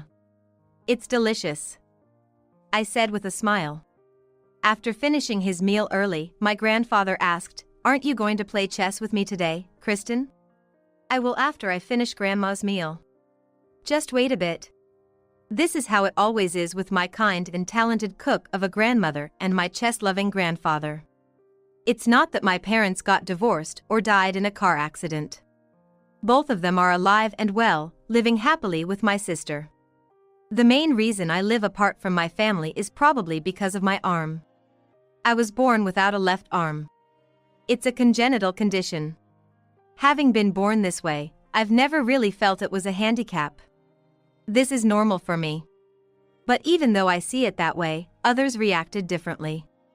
In kindergarten, some children would cry when they saw my arm. In elementary school, when I went to school, kids would shout, "A monster with only one arm is here," or "She's not normal, she's a monster," and so on.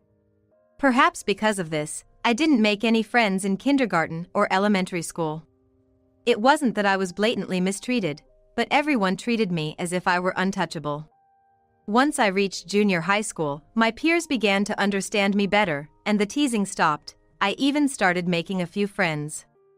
However, some parents of my classmates often said, "That poor girl, missing an arm." I'm not pitiful.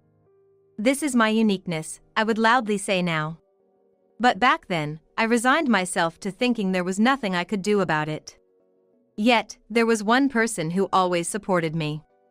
My older sister Angela. Angela was smart, kind, and fashionable. Every morning I struggled to button up my school uniform shirt with one arm. She'd say, "Let me do that for you," and helped me get dressed. After school, Angela always walked home with me, carrying my bag and offering her scarf saying, "Here, it's cold, take this," always looking after me first. What I loved most was when Angela did my hair. "There, your hair looks cute now. I tried braids today." "Thank you." "Wow, I'm so happy." "You're amazing, sis. You should be a hairdresser in the future." I would look in the mirror repeatedly, my eyes sparkling, while Angela proudly grinned. Being of that age, I was interested in fashion, but doing my own hair was a challenge with one arm, and I was always happy when Angela made it look cute. Most of all, I was happy because Angela seemed to enjoy doing it. We would watch our favorite idols on YouTube, draw pictures, play pretend, a truly close pair of sisters. But my impression of our parents was a bit different.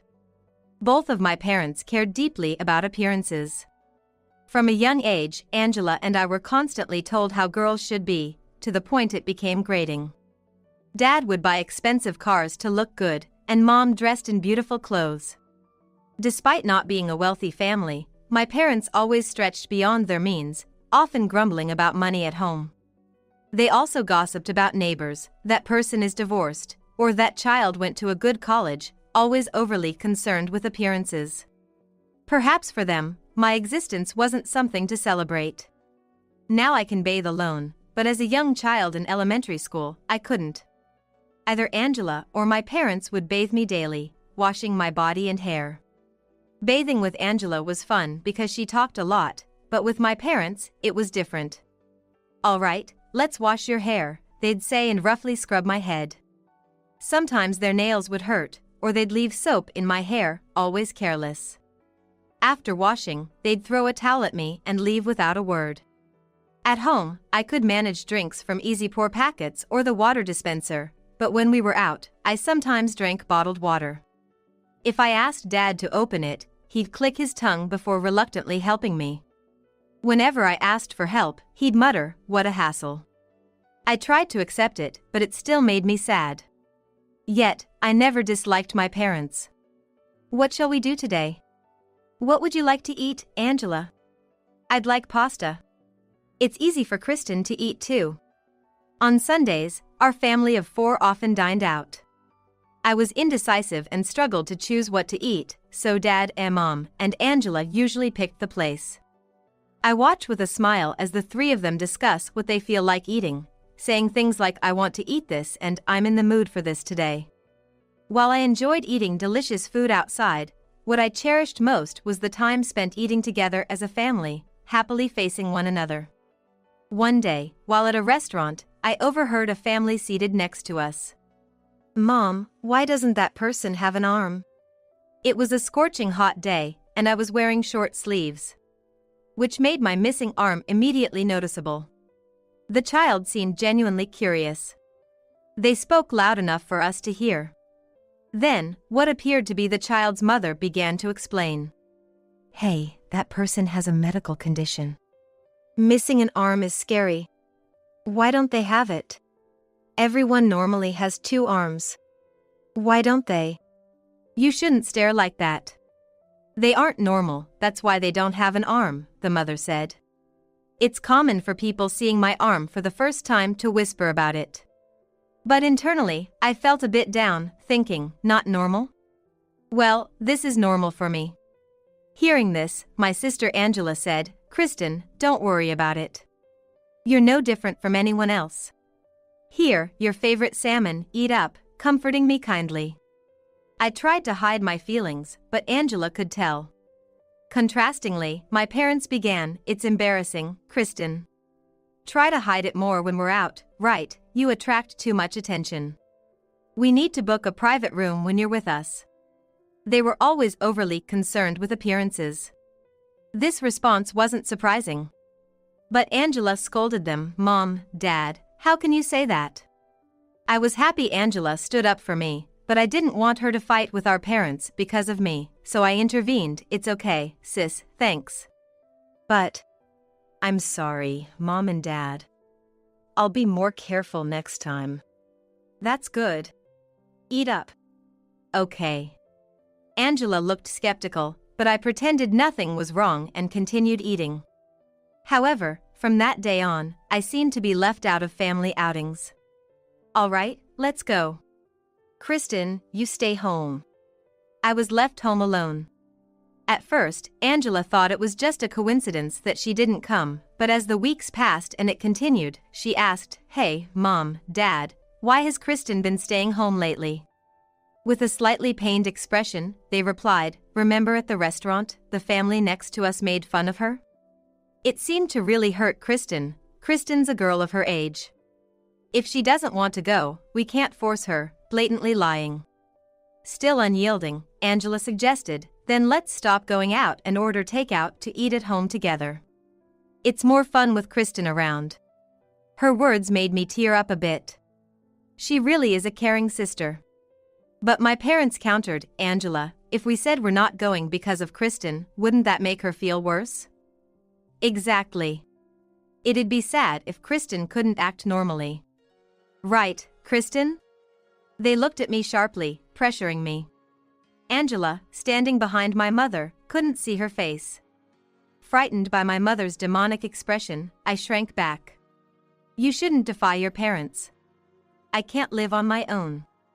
I have to endure, to give the response my parents want." Feeling this way, I bit my lip hard and said with a forced smile, "Yeah, I hated being teased the other day. It's embarrassing when people stare. I'm more comfortable just watching TV at home, so don't worry about me, sis." "Is that so? All right." Angela seemed reluctantly convinced. Satisfied, my parents left the house with Angela. After they left, I tried to make a microwave pie by myself but struggled even to open the package. Why can't I even do this? I thought, as tears started to fall. From that day, my parents learned that I would comply without talking back if pressured, and they stopped taking me out not just for meals but also for shopping and trips. Is Kristen not going again? Looking sad, Angela glanced at our parents before saying to me, "Yeah. I'm sorry." I was often left with our grandparents during trips. My grandfather runs an IT company. Grandpa always lets me use the computer, and Grandma cooks delicious meals, making sure I have everything I need. I find such times enjoyable and refreshing. But the excuses my parents made to leave me behind were terrifying. "Sorry, Mom. Kristen keeps saying she doesn't want to go on trips. Can you spend a few days with her? Sorry for always being a burden. Angela is fine, but Kristen is becoming more rebellious. Please take care of her for a few days." Saying that, I was scared of my parents, who always seemed to lie to my grandparents as naturally as breathing. Yet, I never denied their lies. "All right. We don't mind. We'll take good care of Kristen. Have fun and take care," my grandparents said with smiles as they saw Angela off and warmly welcomed me. I waved goodbye to the three of them with a smile that held no real feeling. This had become the usual routine before family trips. One day, noticing my forced smile, my grandfather asked, "Kristen, are you really okay with not going?" "Yeah, I'm fine. I'd rather stay here with you and Grandma than go on trips," I said, trying to sound brave. But that was the truth. At first, I felt lonely being the only one not going on trips, but lately, I feel more at ease staying with my kind grandparents than with my parents. That's good. Grandpa and Grandma are always happy when you're here, Kristen. Come anytime. And if something bothers you, always talk to us, he encouraged me. At that moment, I didn't want to talk deeply about my parents. The thought of discussing them scared me, as it might make all my emotions come pouring out, and I didn't even know how to answer if asked deeply about it. So, I was grateful they let me be. Reflecting on it now, my grandfather must have sensed my reluctance and always made it easy for me to talk to them. Despite this, my parents continued to treat me coldly. Whenever people came over, they would say, "It's embarrassing to have you around, stay in your room," or even on the hottest days they would command, "Wear long sleeves when you go out so nobody sees your arm." To them, my existence was something embarrassing, something to be ashamed of. But I had Angela. That's what kept me going. However, even Angela, my only real support, was eventually taken away by our parents. "Kristen, this is too much. I'm done," Angela suddenly said one day, and she stopped doing my hair. She also stopped helping me with my shirts in the morning, only silently assisting with things I absolutely couldn't do by myself. Being treated coldly by Angela was even more painful than by my parents. If Angela abandons me, I will lose my place in this home. I decided to confront Angela directly. "Angela, did I do something wrong? Why do you ask? Lately, you've seemed cold. Did I upset you somehow? Don't you know? You know everything." With that, Angela slammed the door and went to the living room by herself. I had no clue what she was angry about. Then, my mother came to me. "Kristen, did you upset your sister?" "Yeah, but I don't know why." "Oh, playing dumb now, huh? Weren't you calling her the helper behind her back? After all she's done for you, that's pretty low."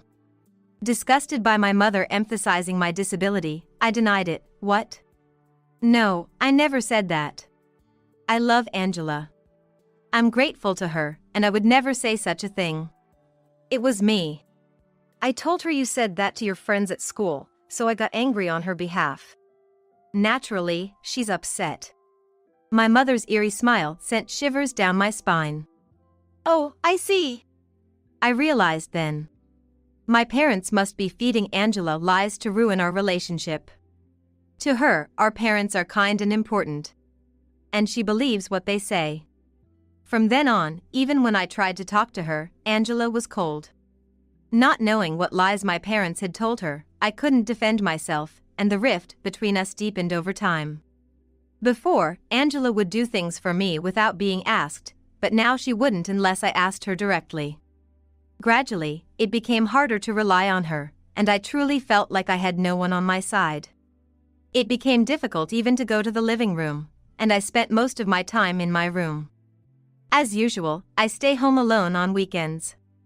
My sister Angela and my parents go out to eat and shop without me. We bought so much today. Everyone on social media will be shocked by these clothes, my mother said, flaunting an expensive-looking dress. The food was delicious today. Where shall we go next week? My father returned home cheerfully. It seemed like they were deliberately showing me how happy they were without me. But Angela was different. You should buy something too, Angela. I don't need anything. She always declined and never got anything for herself. Perhaps she felt guilty about getting something when I couldn't. Though we had grown apart, it seemed she still cared about me. We both should have talked openly, but we were both afraid to hear the truth, so we never had a real conversation. Thus, time passed without repairing our relationship. When I turned 17 and my sister Angela turned 18, I became fairly independent and could manage most things on my own without much help. At that time, I was going to school and also visiting and helping out at my grandfather's company. Angela was planning to attend a vocational school next year. She seems to be attending a vocational school in another state, which is quite far from where we live. One day, my parents suddenly spoke to me. "Kristen, we need to talk," they said with serious faces, giving me a bad feeling. That day, Angela was out at work and not at home. "I got a transfer. We're going to move." "Really? When? Do I have to change schools?" Taken aback by the sudden news, I bombarded my dad with questions. I had finally made some friends, and with graduation approaching, the thought of transferring schools made me feel a bit anxious. Then, my mom burst out laughing. "Kristen, you seem to be misunderstanding, but you're not coming with us. It's just me, your dad, and Angela." "What? What do you mean?" "Angela is going to a vocational school next year, right? And your dad's new job is also in the same state. So, it's just us going. We're selling this house too." "Then where am I supposed to live?" "You'll live with your grandparents. We've already told them. That way, you don't have to transfer schools." "But..." "No buts," my dad suddenly yelled. "How long do you plan to keep causing us trouble? We're fine with just your able-bodied sister. It's embarrassing to be seen with you." "That's right, we don't need a monster who isn't normal in this house." I was speechless from the cruel words that I couldn't believe came from my own parents. I always suspected they felt this way about me, that they didn't really like me. But hearing it said to my face felt like being stabbed in the heart with a sword. A few months later. "Well, Dad and Mom, please take good care of Kristen. Goodbye, Kristen." Despite the likelihood that we wouldn't see each other often, they left me with my grandparents as if they were just going on a 3-day trip. Angela glanced at me occasionally, seeming concerned but said nothing. I waved at them with a smile as usual. But as soon as they were out of sight, I couldn't hold back my tears anymore. "What's wrong, Kristen?" my grandfather asked, surprised to see his usually cheerful granddaughter crying. "Didn't you want to be apart from your dad and Mom?" "Yes, I didn't want to be separated from Angela, but I did want to be away from Dad and Mom." My grandparents looked at each other, shocked, apparently realizing what was happening. "What did they say to you?" "They said they don't need a monster." "How terrible. I can't believe it, it's just too much." Both were shocked and saddened.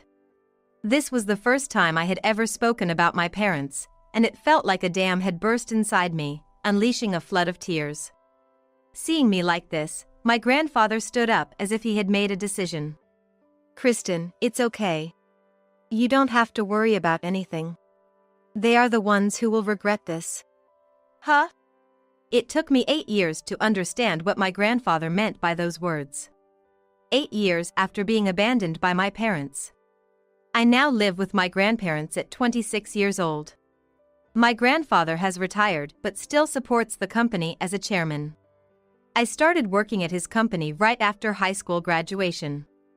Angela finished vocational school and started living on her own while working. Living with my grandparents, I grew up free from discrimination and thrived. But as if to disrupt this peaceful life, a storm arrived suddenly. It's been a long time. 8 years, right? Kristen, you've grown up. The familiar, unwelcome voices made my skin crawl. These were the voices of the parents who had abandoned me. They had always received financial support from my grandparents. Because my grandfather ran a successful company and had the means to help, thinking of his grandchildren. Indeed, reflecting on it, it was strange how my ordinary parents could afford such luxuries. It seems they were using the money my grandparents gave for the sake of their grandchildren. However, the financial support stopped when Angela graduated from her school. For a while, my parents kept calling my grandparents asking for money, but eventually, my grandparents blocked them completely and stopped responding. Unable to maintain their lavish lifestyle without the support, my parents had accrued debts and struggled financially. Then they saw me on TV. I became the CEO of a company at the age of 26. Although it was a small company with just a few employees, I had started my own business using the experience I gained at my grandfather's company. Because of my early success, I was now featured on television and YouTube. And my parents, having seen on TV that I had become a CEO, thought they could perhaps regain the lifestyle they had when they received support from my grandparents by asking me for help, so they came all this way. Kristen, I heard you became a CEO? Sitting in such a fancy office, in that boss's chair, you're so cheeky. 8 years without contact, and upon their sudden return, they barged into my office with such audacity. Yeah, what do you want? I asked with a sigh. We're out of money and in trouble. You're a CEO, right? Give us some money. What? Grandma and Grandpa stopped supporting us, and we've run out of savings. Please, we're begging you. Give us a share, even just a little. No matter how many years pass, these people never change, I thought, utterly disappointed. I don't have any money to give you, I pushed back firmly. What? After we raised you, the least you could do is give us some money. That's right. After all the trouble we went through raising someone like you, you're so ungrateful. Raised me? You gave up on raising me because I was disabled. If this had been me as a student, I might have been too scared of my parents to resist giving them money. But I'm not that person anymore. Really bold of you to say that. You've always treated me terribly. I have nothing to say to you, can you please leave? What? How dare you speak to us like that?